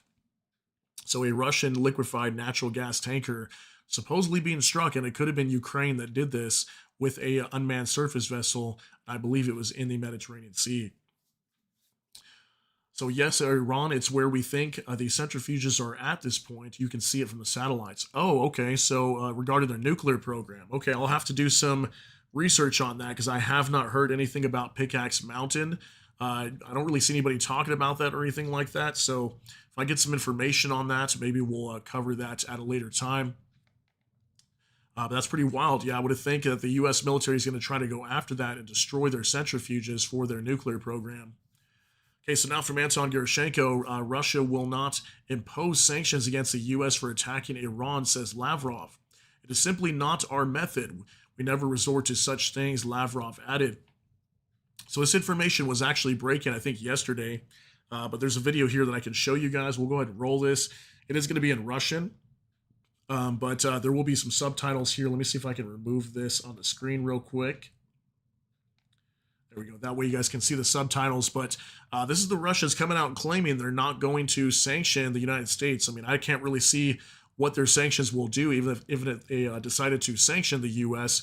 But, you know, for this attack onto Iran, they're basically not going to respond in any way, is kind of what Lavrov is stating. And does this possibly indicate that the Russians don't want to do anything to anger U.S. President Donald Trump? And at the same time, they're benefiting with what's happening in Iran right now in some ways. Oil prices are rising. That's going to help out the Russian economy. At the same time, a lot of attention is directed away from Russia and towards Iran right now. So that allows them to continue this invasion, buy more time for their military. So you can kind of see why they would possibly not be responding to the U.S. invasion or attack onto Iran. But check out this real quick. There will be subtitles here on the bottom. Как вы думаете, можно ли ожидать какие-нибудь санкции и в силе ли ООН прекратить западную агрессию в Ближнем Востоке? Санкций ожидать не приходится. Односторонние санкции никто, насколько я могу судить, против Соединенных Штатов не ведет. Мы, как Российская Федерация, в принципе не являемся сторонниками методов, которые подрывают международные экономические и прочие отношения вопреки уставу Организации Объединенных Наций. Это просто не наш метод. Мы никогда к таким вещам не прибегаем.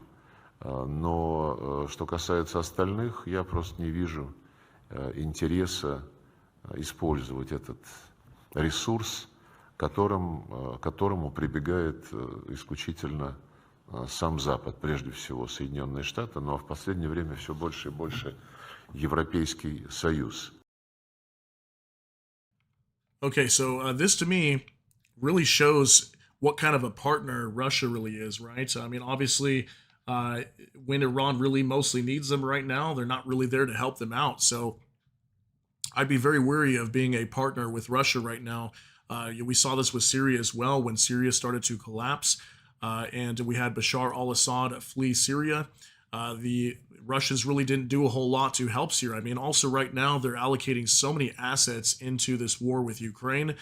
They're also getting their butts kicked, in certain areas on the front line. So that could possibly indicate why we're not seeing the Russians do a whole lot to help out Iran. But they're claiming here they're not really going to be doing a whole lot to impose sanctions on the U.S. for attacking Iran. So very interesting today. Okay, so let's move on now to military news UA. German Chancellor Merz says no new territorial concessions. I can't speak right now. From Ukraine, according to the German politician, He personally presented the U.S. president with a detailed analysis of the situation using maps of the front line and Ukraine's strategically vital access to the Black Sea. The main message of the meeting was unequivocal. Ukraine cannot and will not make any additional territorial concessions. Discussion can only concern the territories that are already de facto occupied by Russia and nothing beyond that. Merz emphasized that this is the firm and united position of European allies, which he successfully conveyed to the White House. Washington now has a clear understanding of what is at stake for the future of the entire Europe. Okay, so I think it was yesterday, Friedrich Merz actually met with U.S. President Donald Trump. They discussed the war in Ukraine. This was one of his messages to the United States and to the Ukrainian people, that Ukraine will not have to give up any territory over to the Russians. So we know that the Europeans have not really been heavily involved in the discussions between Ukraine and Russia right now. The U.S. has been kind of mediating that, but the Europeans have not been really involved. He's kind of reiterating also today that they want to be involved in these talks with Ukraine. So Ukraine's still standing firm. They're not going to be giving up territory over to the Russians. German Chancellor Friedrich Merz reaffirming that position today as well. Now, Anton Gerashenko, Russian Z-blogger, reported that during a massive strike on port infrastructure in Novorossiysk on March 2nd, 2026, 5 Russian vessels were damaged. One, the Valentin Pikul, was very severely damaged. The blogger reports 3 dead and 16 injured. Okay, this was this attack onto the port of Novorossiysk. So there's actually a video right here. Let's see if we can check this out. This is from Anton Gerashenko. See, is it going to load? I'm not sure if it's going to load or not. Let's see if we can refresh it. Okay, it is loading. Okay, cool. So Anton Gerashenko, back to attacks on Russia. Reportedly, an oil terminal in the port of Russian Novorossiysk is on fire after a strike on it. So back on March 1st, about 3 days ago, actually, is when this strike reportedly took place. And we got a video here that shows a huge explosion on the port of Novorossiysk. I believe this was a drone attack onto this port. So check this out.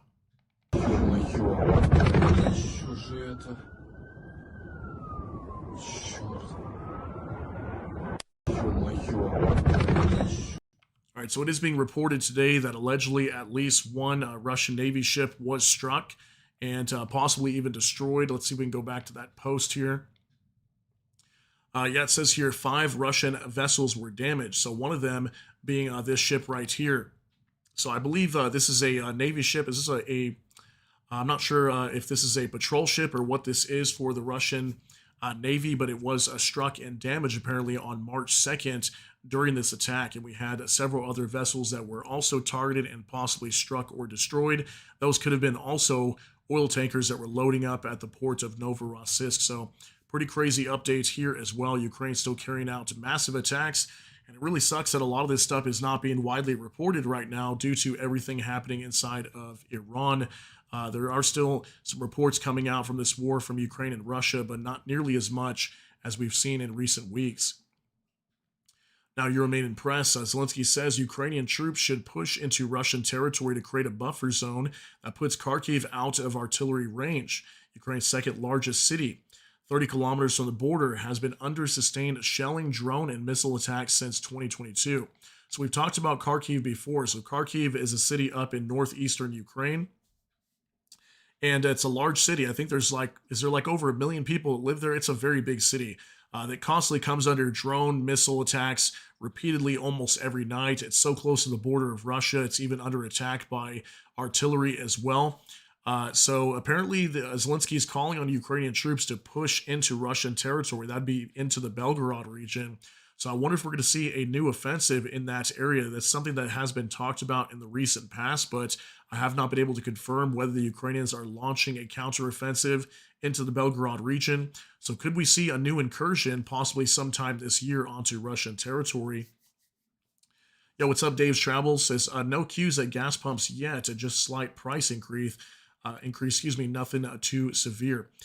Okay, so like gas prices in my area, I've seen them rise a little bit. It's not too bad. I want to say maybe 10, 15, 20 cents, depending on which gas station you go to. There has been some increases, but there was a point where gas here in my area, and that might be a lot higher than where some of you guys are at. But I'm in Nevada, and over here, I think we had gas prices down to as low as like 2.98 a gallon or something like that. Right now, it's sitting at close to 3.50, maybe a little bit over that on average. And this was like maybe, I don't know what, a month or two ago when prices were just down to below $3 a gallon here in my area. Yeah, now sitting at roughly about 3.50. So it's been climbing steadily over the last month or so. This is kind of typical for this time of the year. Usually going into summertime, we usually see prices start to climb up. And then usually during the winter is when they kind of come down, at least what I've seen. But I'm sure part of this is due to what's happening in the Middle East, because, usually when gas prices rise, at least on the markets, that's usually when we see gas prices going up here all over the United States. So it's good to see that for the most part, there is a slight price increase that we're all kind of experiencing right now, but thankfully nothing too crazy, right? Okay, so here's one more update from Ukraine and Russia. So this is regarding Slovakia terminates agreement with Ukraine on mutual energy support. The government has canceled the deal between power grid operators SEPS and Ukrenergo on mutual electricity supplies. The move is linked to the halt of Russian oil transit through the Druzhba pipeline, after which Bratislava also stopped diesel exports to Ukraine. Okay, so we still got the Slovakians very upset with the shutdown of the Druzhba oil pipeline. Okay, so what was it? I want to say roughly about a month ago, could be a little bit more. If you guys remember that reported drone strike from the Russians onto I think it was a pumping station located on the western side of Ukraine in the Lviv region. Apparently, the Russians had launched a strike onto that pumping station, and I don't see why they would do that because it basically shut down the Druzhba oil pipeline and all the oil flows that go into Slovakia and Hungary. So it kind of started around right there. And then at some point, Slovakia and Hungary were calling on Ukraine to repair that facility that came under attack. Ukraine was pretty much saying, no, we're not going to repair it. And as far as I know, they have not yet. So a lot of the Druzhba oil pipeline supplies going to Slovakia and Hungary have basically ceased. And I don't know if Ukraine is going to be repairing that. Then on top of that, just in the last couple of weeks, we had reports. Was it the city of Almaty-Yevsk in the Republic of Tatarstan? I could be wrong on that city, but there was a city somewhere in kind of like central western Russia area that came under attack. They were reported to you guys that there was a huge pumping station over there that got hammered. I think it may have got hit multiple times. There was like a major oil storage tank that got struck there, and there was a massive fire for about 3 days, if you guys remember that story. And yeah, that also was connected to the Druzhba oil pipeline, which is also affecting their oil supply. So yeah, looks like Slovakia is still very unhappy with the shutdown of the Druzhba oil pipeline. And obviously, they're a landlocked country, so it's very difficult for them to get oil supplies elsewhere. And I wonder how they're managing that right now. So they are responding, terminating an agreement with Ukraine on mutual energy. They're no longer sending electricity into Ukraine. They've also stopped diesel exports over to Ukraine as well. And I think Hungary did the same thing. They also stopped diesel exports to Ukraine. So clearly they are very unhappy with what's going on over here. So let me see if I got some more information for you guys regarding Iran. I mean, there's just so much happening. I feel like I could be here all day. I could be here for, 12 hours at a time with all this information coming out. There's just so much happening. Let's see here. Give me 1 second, guys, because I had so much information that was lined up here. And then even while we're doing this live right now, there's even more information coming out too. All right, let me see here. 1 second.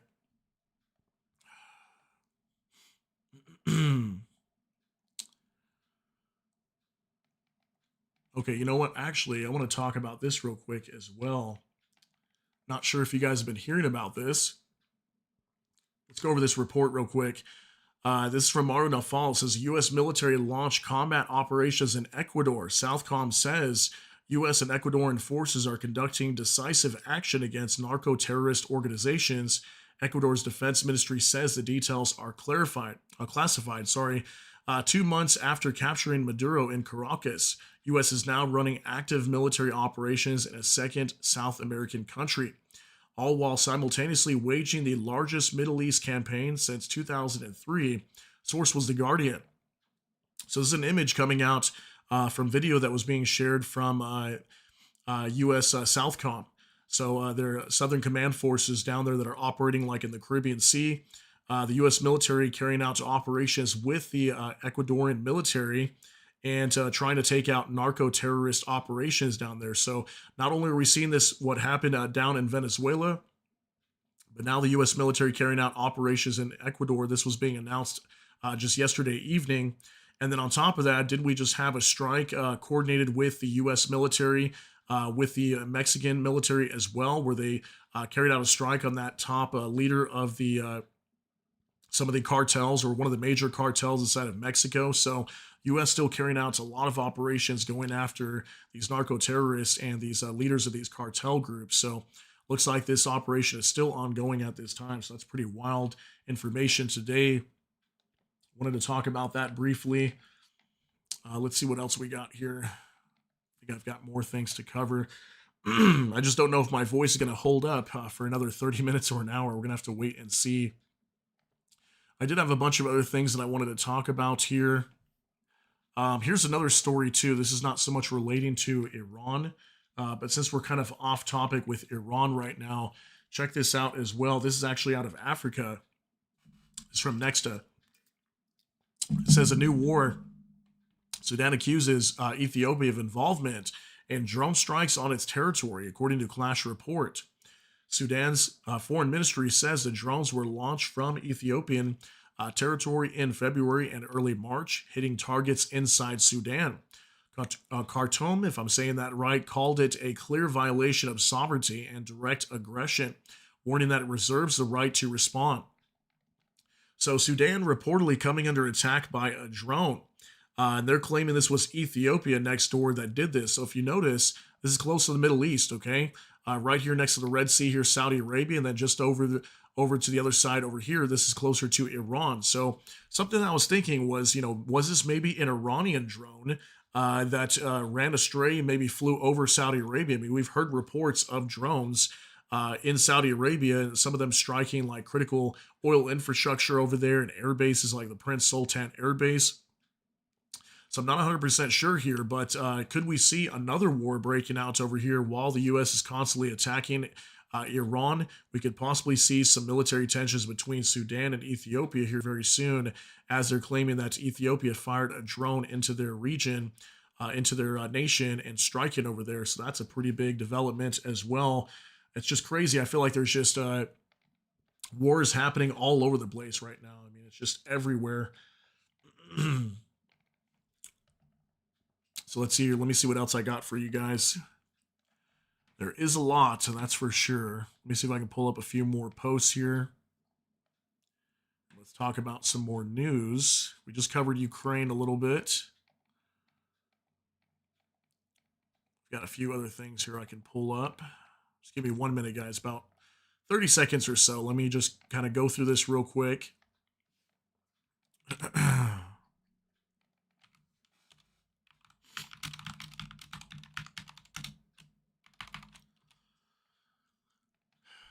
All right. So I hope you guys are having a good day so far. It's at 10:30 a.m. right now. So we got probably another 30 minutes or so. We'll see how things go, and then we'll probably be ending stream here in just a little bit. Just give me 1 second.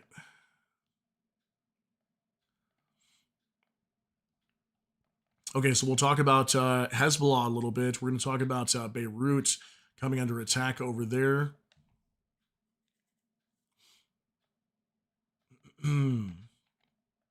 Just 1 second, guys.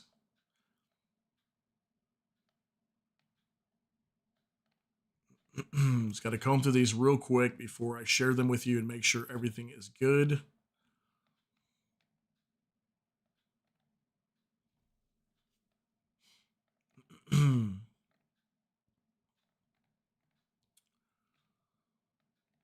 Okay, almost ready.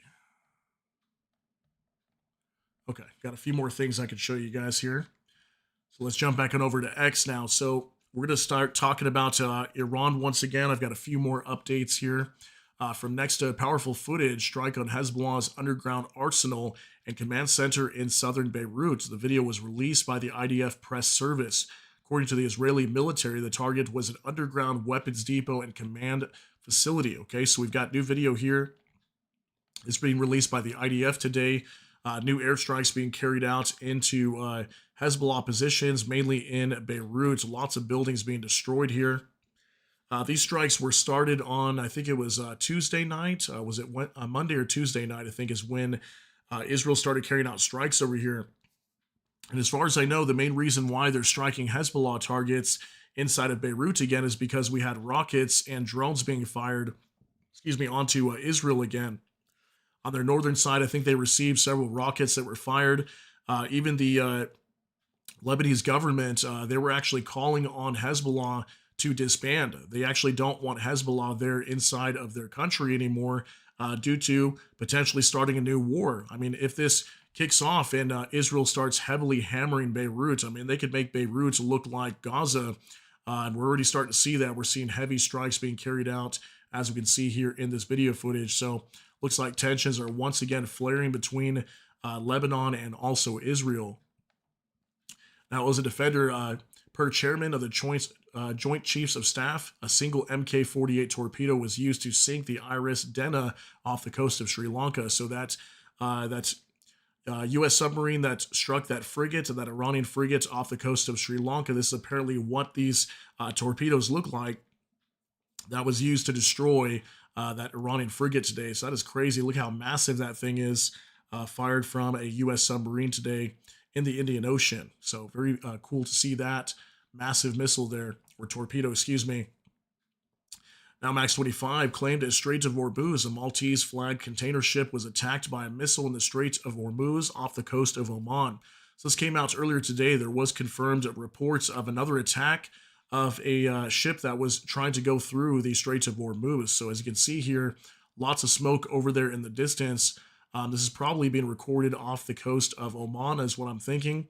And yeah, we had a ship that was apparently attacked earlier today. And then also last night, we had another one that came under attack. So even though the Strait of Hormuz is not completely shut down, we are having a lot of reports of attacks onto ships. And the Iranians are clearly trying to suppress and shut down the Strait of Hormuz as much as possible.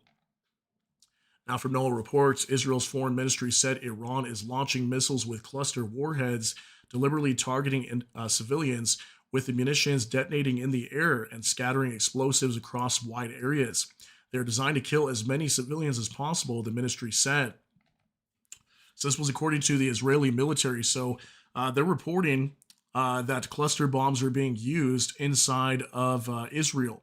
The Iranians have been firing ballistic missiles over there, and I have seen some videos that were coming out over the weekend. I think this was around like maybe Saturday, Sunday, when it was being widely reported.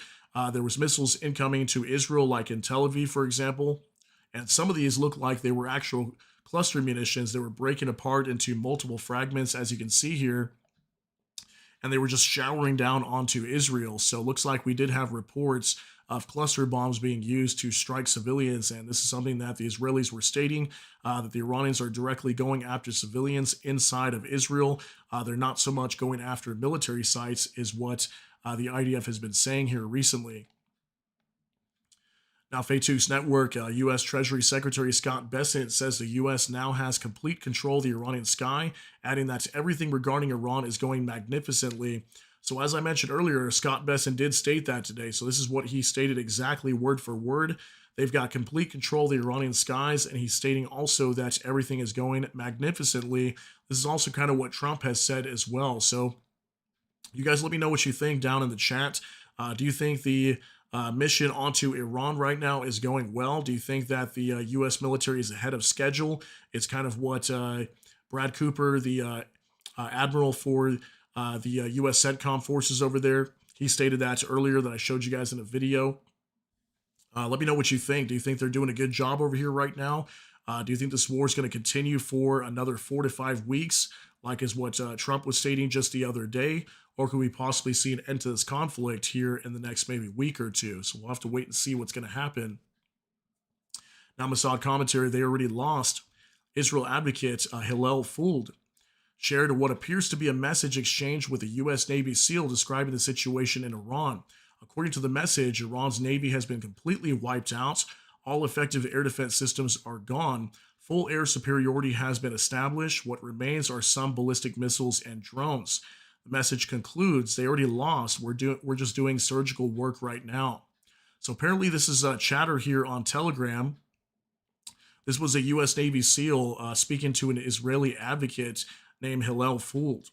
Okay, so apparently during this chat, he was claiming that the Iranians have no ground to air. They have some ballistic cruiser and some one-way group 2 and 3 drones left, but it says here they already lost. We're just doing surgical work right now. So, based on what we're seeing coming out from Iran, I mean, it looks like Iran is being obliterated right now in these strikes, and that's what I wonder, how much longer can the Iranians take with all these massive strikes being carried out onto them? It seems like they're being fully degraded as of right now, and I wouldn't be surprised just over the next week's time, Iran does not have any capabilities to really fire back, as we've also been hearing that hundreds of their ballistic missile launchers have been struck and destroyed by the U.S. and Israeli militaries. Okay, and finally from next, Iran has not yet chosen a new supreme leader, according to Reuters. Iranian sources told the agency that reports claiming Mojtaba Khamenei has already been officially appointed as the successor to his father, Ali Khamenei, are not true. According to them, he remains the main frontrunner, but the final decision has not yet been made. And it says, playing it safe amid Israel's threats. So as I mentioned to you guys earlier, there was reports coming out yesterday that apparently Ayatollah Ali Khamenei's son here, and his name is Mojtaba Khamenei, if I'm saying his name right, apparently he was supposed to be taking over as the supreme leader of Iran, but apparently that has been canceled, or maybe he's just not going to be. I'm not really sure why the Iranians are moving so slow to replace Khamenei, but they tried to do that yesterday at one of their assembly buildings, and they got struck by Israel while they were counting the votes. So it looks like they're having a hard time replacing Khamenei right now. So as far as we know, again, according to Reuters, as of today, they do not have a new supreme leader that has taken over position from Khamenei after he was eliminated in recent U.S. strikes. So pretty crazy, guys. Lots of big news coming out here. Let me kind of go over my sources here and see if I can find anything on some newer updates. Since a lot of the information we're going over was from the last few hours, let me see if we got anything that's updated in the last hour or so. Thanks again for your patience, guys. Hope you're doing well.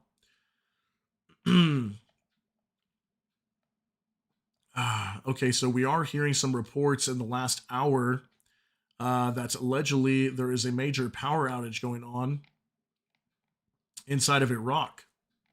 That's interesting. Let me see if I can get this pulled up here. Hold on one second.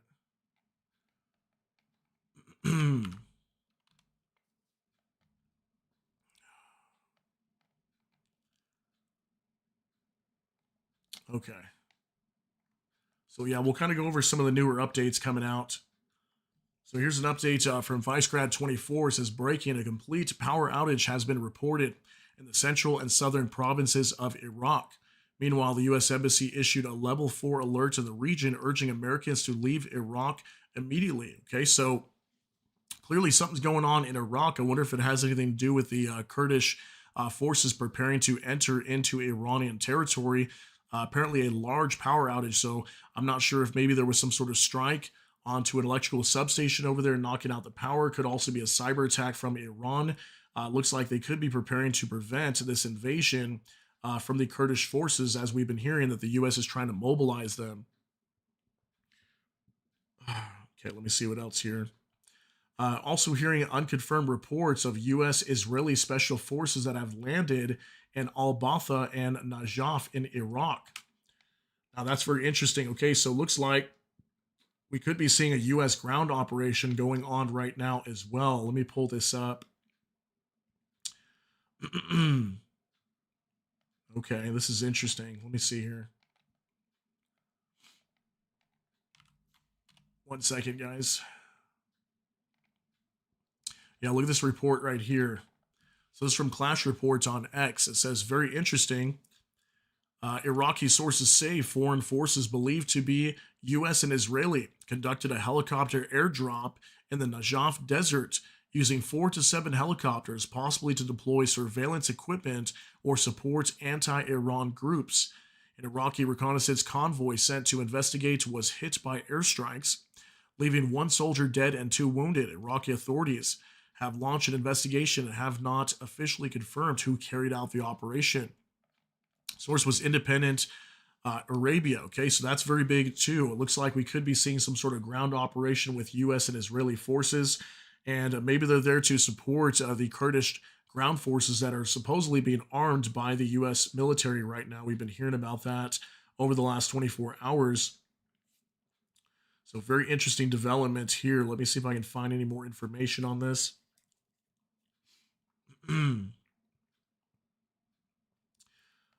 Okay, and in the meantime, too, here's a new update from Saudi Arabia's largest oil refinery that came under attack by a Iranian drone. So here's open source intel. Reuters reports Saudi Aramco's Ras Tanura facility hit by new projectile of unknown origin.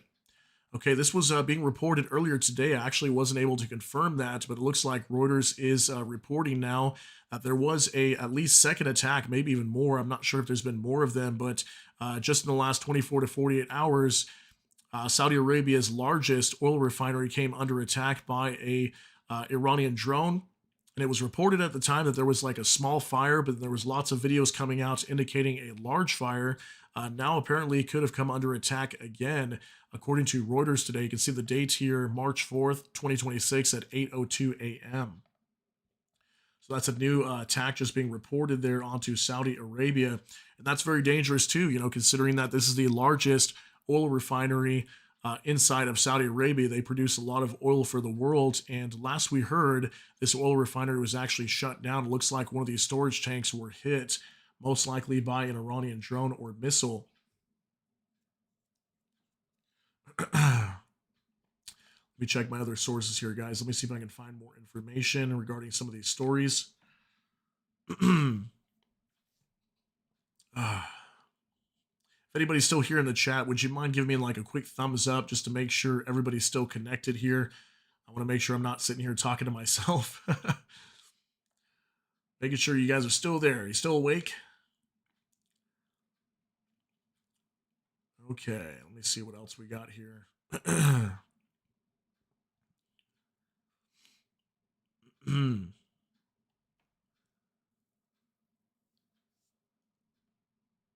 Oh, interesting. Okay, I've got something out of Russia today regarding Vladimir Putin, the president.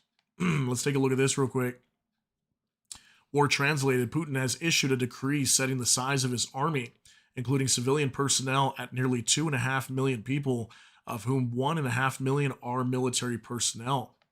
Okay, so apparently signing a new decree setting the size of the Russian army, including civilian personnel, at nearly 2.5 million people. What was it at before? Wasn't it at like 1.5 million or something like that? Or was it 2 million? So clearly, this looks like more mobilization inside of Russia. And actually, was it just yesterday, we had Volodymyr Zelensky, the president of Ukraine. He was claiming that there was no information yet as to whether the Russians were going to be mobilizing their population, because there was a lot of reports about that right around the time, about a month or so ago, when Telegram was getting shut down and WhatsApp and all these big messaging apps. Thank you, by the way, Jay Fitz. Yeah, so there's been a lot of talk on whether the Russians were going to be mobilizing their population. That could be a big sign of that here very soon. The fact that they are increasing is what it looks like, increasing the size of their military. Yeah, so I'm still seeing reports of massive power outages inside of Iraq, complete power being shut down. So maybe this is not just the Iranians doing this. Maybe this is Iraq doing this on purpose with the U.S., maybe to covertly prepare for some sort of invasion of Iran. I mean, who really knows? It's really hard to tell what's going on, but I'm going to keep following that story, see if we get some updates there. But it looks like something is going on here. You can see Iraq's power grid shuts down nationwide. So something is going on inside of Iraq right now. We're we're going to have to wait and see what that is all about. I think my voice is really starting to struggle here now. But thanks again for your patience, guys. I appreciate you being here, checking out the channel. By the way, while we're waiting for more details to come out, if you guys are new here, don't forget to smash the like button on the video and also subscribe to the channel if you guys enjoy my coverage here. We're talking about different conflicts, obviously, talking a little bit about what's happening inside of Iran, trying to bring you guys some details regarding Ukraine and Russia. But primarily right now, we're talking about Iran. Let me see if I got anything else.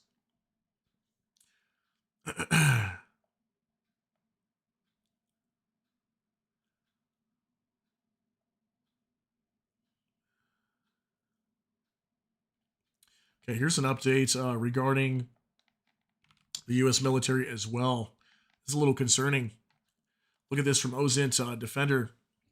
During a closed-door briefing Tuesday with lawmakers on Capitol Hill, Defense Secretary Pete Hegseth and Chairman of Joint Chief of Staff General Dan Kane acknowledged that Iran's Shahed-style attack drones represent a major challenge, posing a bigger problem than anticipated, adding that air defenses will not be able to intercept them all, two sources in the briefing told CNN.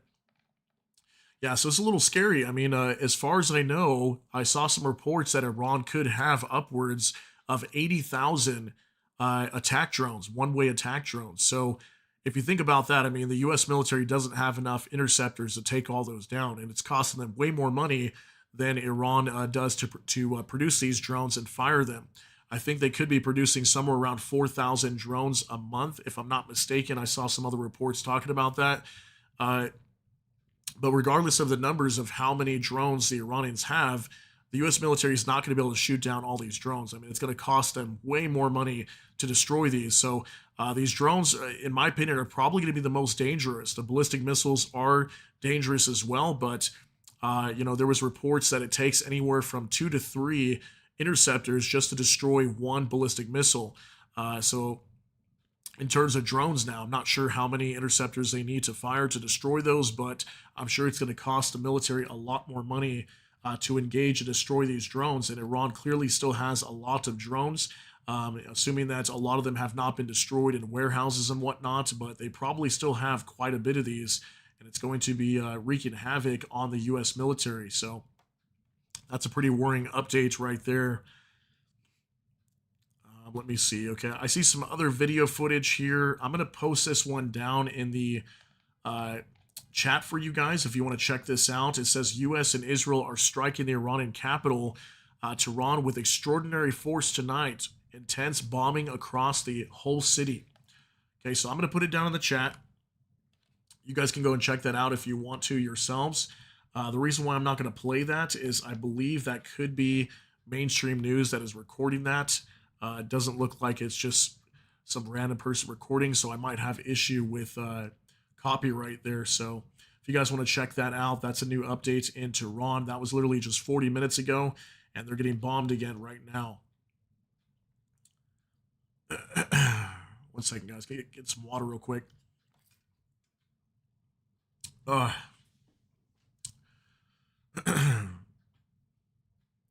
Okay, yeah, another report coming out from the Wall Street Journal as well. They're talking more about burning through interceptor stocks. Okay, so that's probably why the U.S. administration is going to be meeting with defense contractors to make sure they can have enough air defense interceptors and whatnot. But, what about the current stocks that the U.S. military has right now? This is Vaytooks News. Says the Pentagon is rapidly burning through its stocks of precision weapons at a rate that puts the U.S. military potentially days away from having to prioritize which targets to intercept, according to 3 people familiar with the matter. That does not sound good at all. It says right here, days away from having to prioritize which targets to intercept. So this is why I wonder, if this war carries on for, let's say, another 3 to 4 weeks, what is the U.S. military going to do when they start to run low on interceptors? Okay, will Iran still have ballistic missile capabilities? I'm assuming they probably will still have some. Now, a lot of it most likely has been degraded. I think during this meeting earlier, or the press briefing with Pete Hegseth and Dan Kane, I think Dan Kane was saying that a large majority of their ballistic missile capabilities has been destroyed. It could be something like anywhere from 30 to 70% or more. But they still do have some capabilities right now. So pretty wild. Jay Fitzarelli says Russia has got to be hurting not getting drones from Iran. That's true too. I mean, they do produce a lot of their own drones. I haven't really seen too much on the Russia side, whether that's heavily impacted them. No Telegram sources talking about that or anything, but I'm sure it is impacting them in some capacity because they do use the Shahed drones frequently to attack into Ukraine, right? So I'm sure that is bothering them to an extent. Let me see what else we got here. Very interested to see what's going on over there inside of Iraq right now, or Iraq, if I want to pronounce it correctly. So yeah, last thing we're hearing is apparently major blackouts being reported inside of Iraq. If you guys are just barely tuning in, I'm not sure exactly what this is all about, but massive power outages reported there across the entire nation right now, if you're just tuning in. There have been some reports as well that there could be U.S. and Israeli ground forces that are being inserted into eastern Iraq near the border of Iran, and they could be conducting some sort of operation on the ground.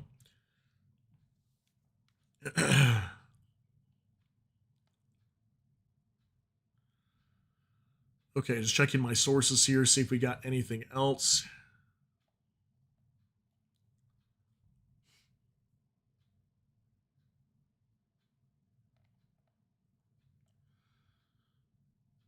Okay.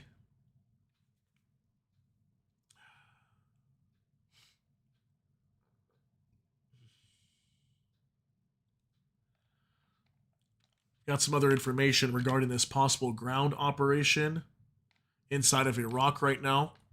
Let's close some of these here. Don't think we need all those, but Mossad commentary is reporting. This was just in the last hour and a half. Says breaking, a clash reportedly erupted between U.S. forces and Iraqi army troops after American units landed in the desert near the Al-Nahib stream. According to Iraqi security sources, one Iraqi soldier killed, battalion commander, and 4 soldiers wounded. 4 Iraqi army Humvees are destroyed. The incident involved the 41st Brigade of the Karbala al-Maqdasa Operations Command. Details are still emerging. So it looks like Iraqi army engaged in some sort of shootout with U.S. forces there, apparently, according to that report. I have not been able to confirm that yet. Let me see what mainstream news is reporting on this story. Give me 1 second.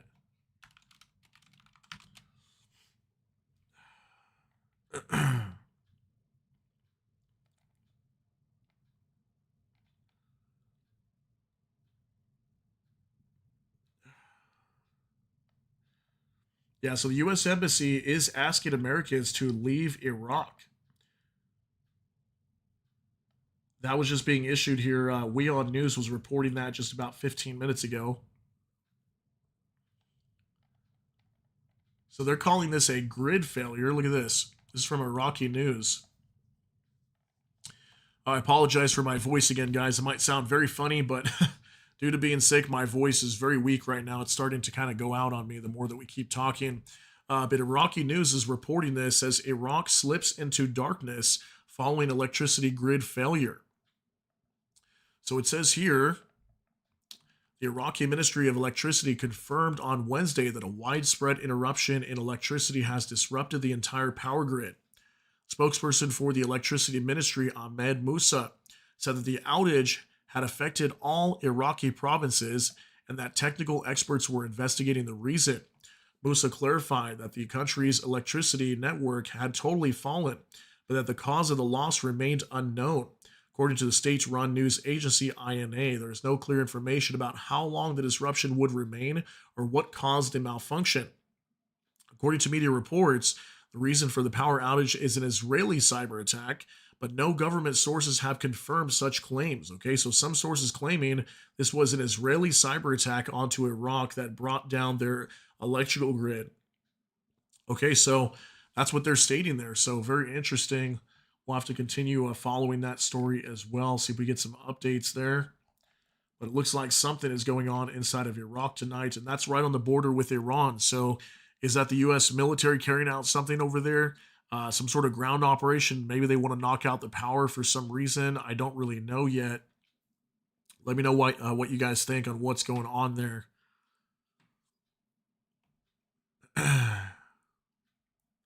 But check some of my other sources here, see if we got anything else. Okay, so Reuters is reporting in the last hour that the U.S. says Iran is firing fewer missiles and U.S. strikes will expand further inland.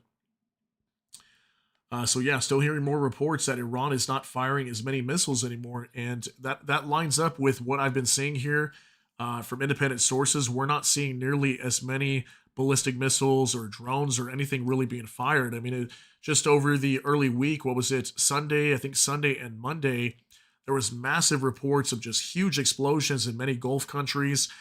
We had Qatar, Kuwait, the UAE, Oman, Saudi Arabia, all these different nations here in the Middle East that were coming under attack by Iranian drones and missiles, and now we're not really seeing that happening anymore.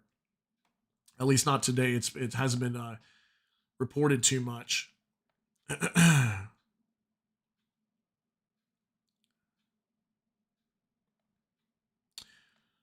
Okay, I've got something interesting I want to show you guys here as well. Let me pull this up. We'll talk about this. All right, so Ozen Defender, most leave has been canceled for soldiers, warrant officers, and officers in the Azerbaijani armed forces, with troops being placed on combat alerts and deployed to the border with Iran. As the ongoing war between Israel, Iran, and the United States enters its fourth day and continues to spread across the Middle East, sources have told the independent media outlet Gazechi. Okay, so if you guys aren't familiar with this, in Azerbaijan and I think it was Armenia, these are two nations that are just north of Iran's border. Okay, and there was reports roughly about maybe 2 to 3 weeks ago prior to this operation that apparently the U.S. military could be deploying special forces into Azerbaijan. So with what we're seeing in Iraq right now and hearing about possible U.S. forces on the ground near the border of Iran's border, or near the border of Iran, excuse me, and then also we're hearing that the Azerbaijani military is being deployed to the border there next to Iran as well. It almost seems like we're going to see some sort of action being carried out from the northern side, possibly also. That could be what we're going to be seeing here happening next.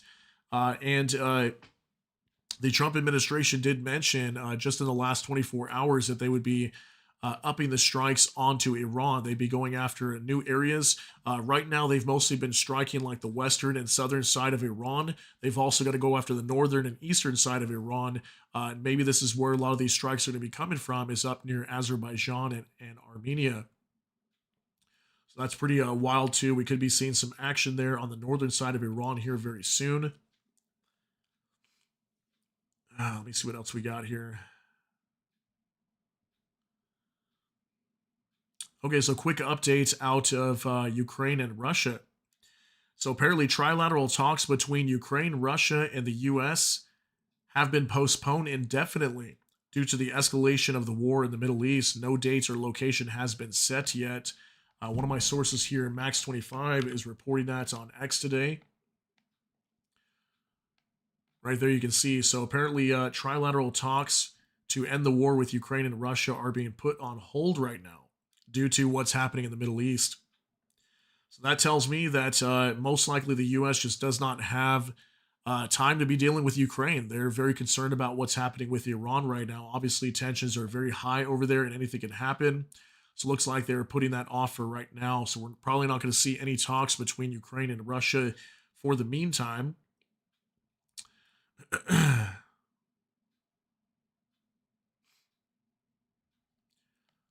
So what else we got here, guys? Still checking more sources for updates here. There's just so much happening. It's crazy.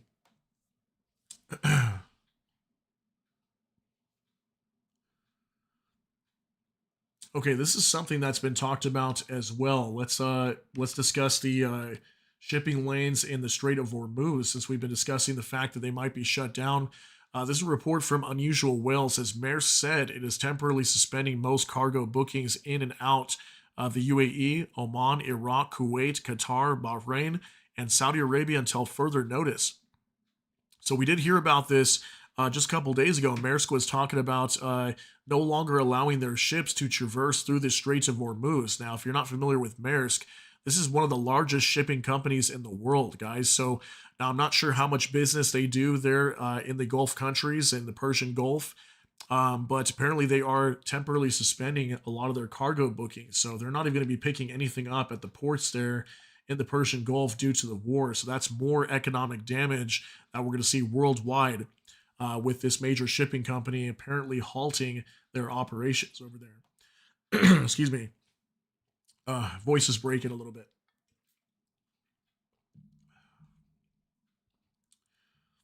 Okay, so aside from that, I'm not really seeing a whole lot of other updates here. Definitely something going on in Iraq, and I'll continue to monitor that.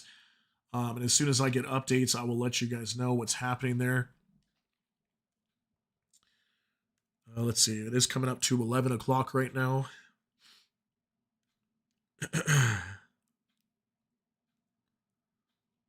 Thanks again for tuning in, guys. Appreciate you being here with us.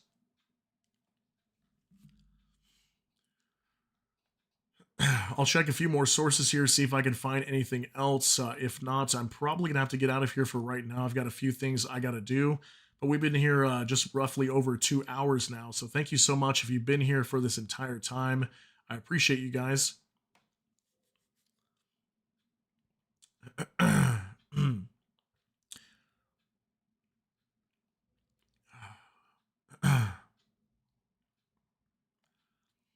Just double checking a few more things, guys, here. Thank you very much for your patience. Oh, this is something too. We didn't talk about this yet. I want to pull this up. This was actually being reported yesterday, but apparently this is supposed to be happening tonight. This is from Current Report. Says U.S. Senate will hold a preliminary vote tonight on a resolution aimed at preventing President Trump from ordering further military strikes on Iran. Washington Post reports. Okay, so yeah, apparently Congress going to be holding a vote to possibly discuss a bill that, if it gets passed, or resolution that could order further military strikes on Iran to be halted. Okay, so we're going to have to see what happens with that, but apparently Congress could be moving forward with this. I think the Senate could be voting on this tonight, and then possibly we can see the House voting on it very soon as well. So could we see Congress turning against Trump? I mean, I can't see that happening at this time, but that was being reported as of last night. So if I get some updates on that, I will let you guys know.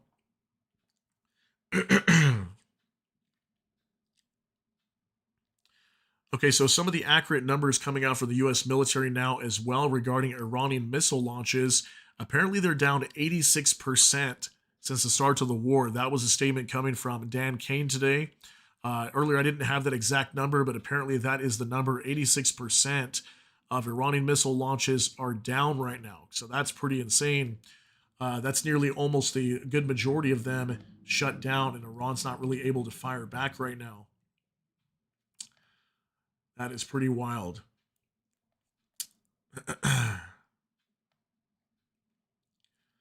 Okay, still checking for more updates here.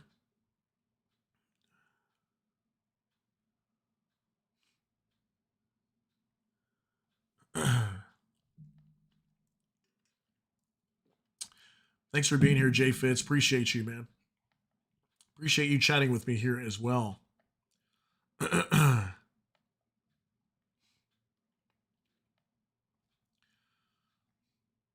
So not seeing much else here. Let's see.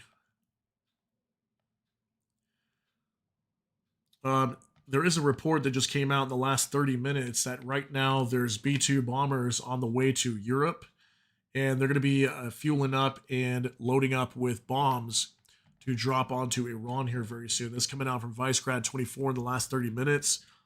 Says Telegraph writes that US B-2 stealth bombers are expected to arrive at British bases within days to start carrying out airstrikes on Iran. So the Trump administration did say they were going to be picking up attacks onto Iran in the coming days.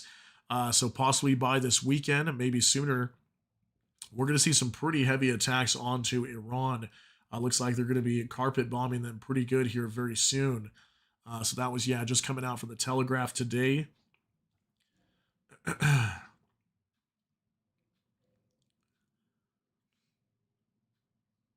Oh yeah, there was reports also in just the last couple hours from Israeli Channel 12 that the Israeli Air Force reportedly carried out a targeted assassination in Tehran. That was in their capital of Iran just a few hours ago. I'm not sure who exactly was being targeted, but that's been reported as well that there could have been a targeted strike or an assassination attempt onto most likely an RGC official or maybe government official out of Iran today.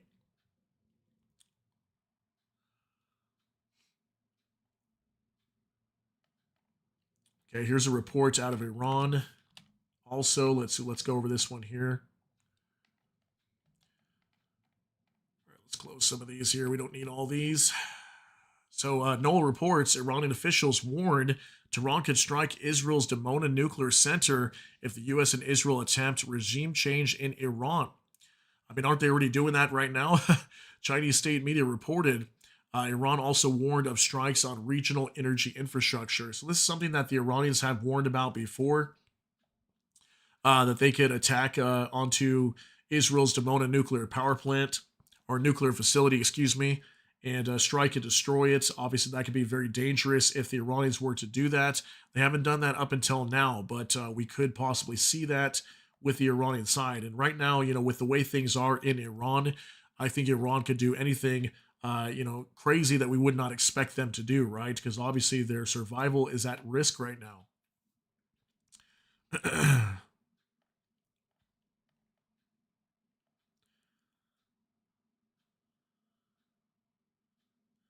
What? Okay. Wow, this is crazy. Okay, here, check this out too, guys. This was just coming out. So not only Iraq is having power outages, but look at this. Insider paper, after entire Iraq, 2/3 of Cuba, including Havana, hit by blackout, electricity company says. And I just mentioned earlier that the U.S. was claiming that they'd go after Cuba next. So what's going on over there? I mean, we have seen power outages in Cuba before. They do have a failing power grid. But I don't know. Could this be something to do with what's going on in the Middle East right now? And then tie that into the story that I mentioned earlier that the U.S. is preparing to go after Cuba next after Iran. Could that start right now? I mean, we're already seeing action in Ecuador, as I mentioned to you guys earlier. There's reports that the U.S. Southcom forces are currently carrying out raids with the Ecuadorian military onto cartels and narco-terrorist groups inside of Ecuador. So that's pretty crazy news right there as well. That's very big. So we're seeing a lot of power outages today. So power outages reported in Iraq across the entire nation and also 2/3 of Cuba now. This is all just reported in the last hour.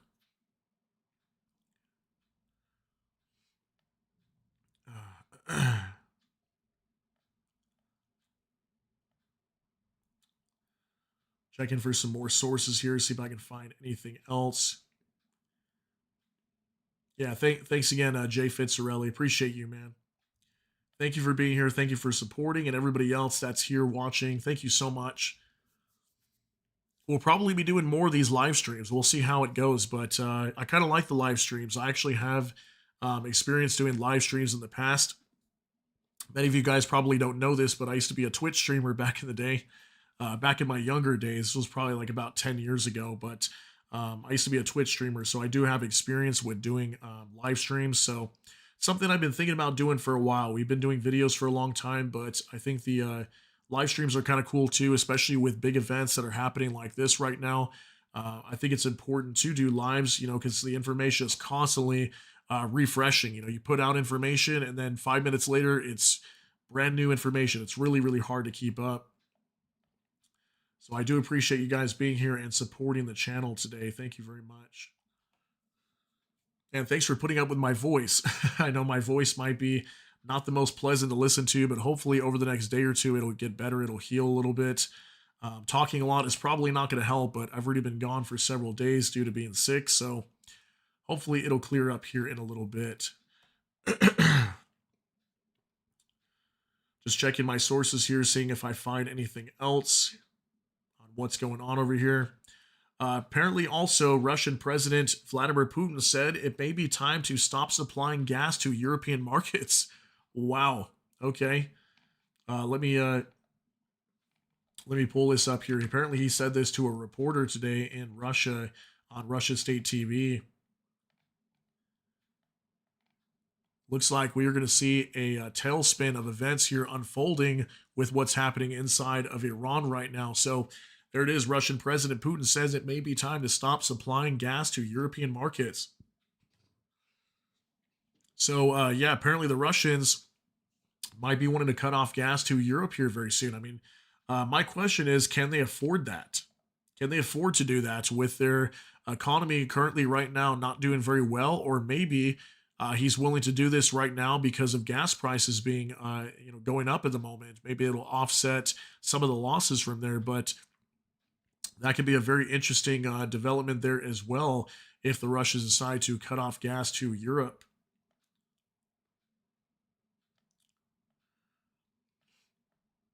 All right, let's see if we got any other breaking news coming out here. I'm probably going to get going here pretty soon, guys. Again, thanks so much for all your patience and for being here and supporting the Boyd News channel.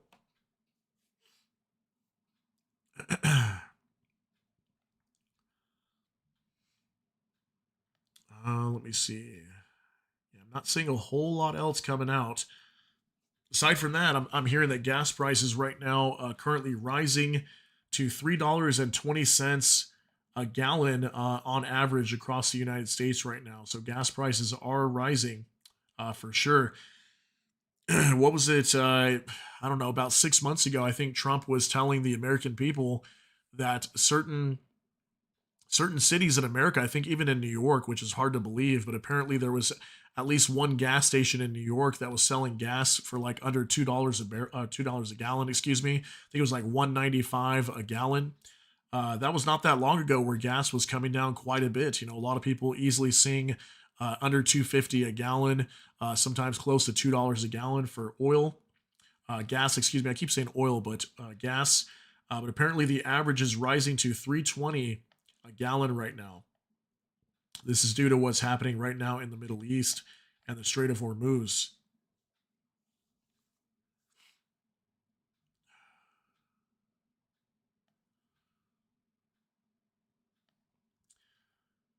Okay, so yeah, aside from these power outages that we're hearing about, I'm not seeing much else here.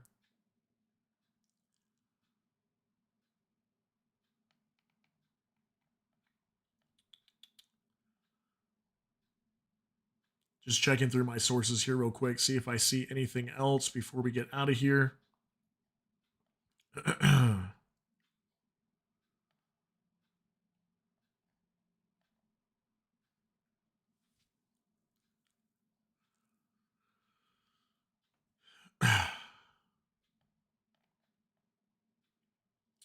Yeah, that's looking like it for right now, guys. Okay, so I'm going to continue to monitor what's happening over here in the Middle East. I'm not sure if I'll be back later on today. I might possibly, but right now I've got some things I got to go take care of. So we'll continue to monitor. If not, I'll definitely be back tomorrow. We'll probably try to do another live and jump back on here for you guys.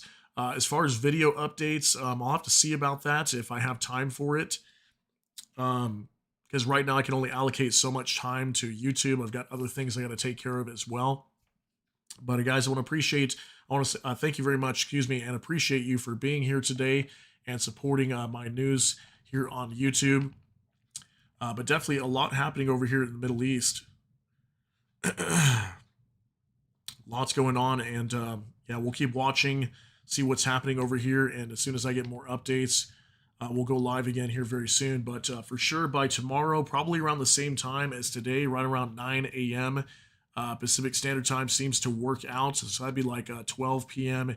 Eastern Time for lives here on the channel. I think China is quivering because they are used to Iranian and Venezuelan oil at like 30% and 18%. I'm sure China is definitely very worried right now, and some people are even claiming that this whole move onto Iran could be a lot to do with China, to control China right now. Obviously there's the whole threat of the ballistic missiles and nuclear weapons in Iran and whatnot. But yeah, I've heard some chatter about that as well, that some people believe that this is all to do with China. And maybe it is, maybe it isn't. We don't really know 100%. We probably never will know. But what we do know right now is Iran is getting hammered right now by U.S. strikes, and these strikes are going to be continuing here very soon. So let's see how long the Iranians can keep this up. But it's definitely getting pretty crazy over there. So I'm going to keep an eye on what's happening inside of Iraq.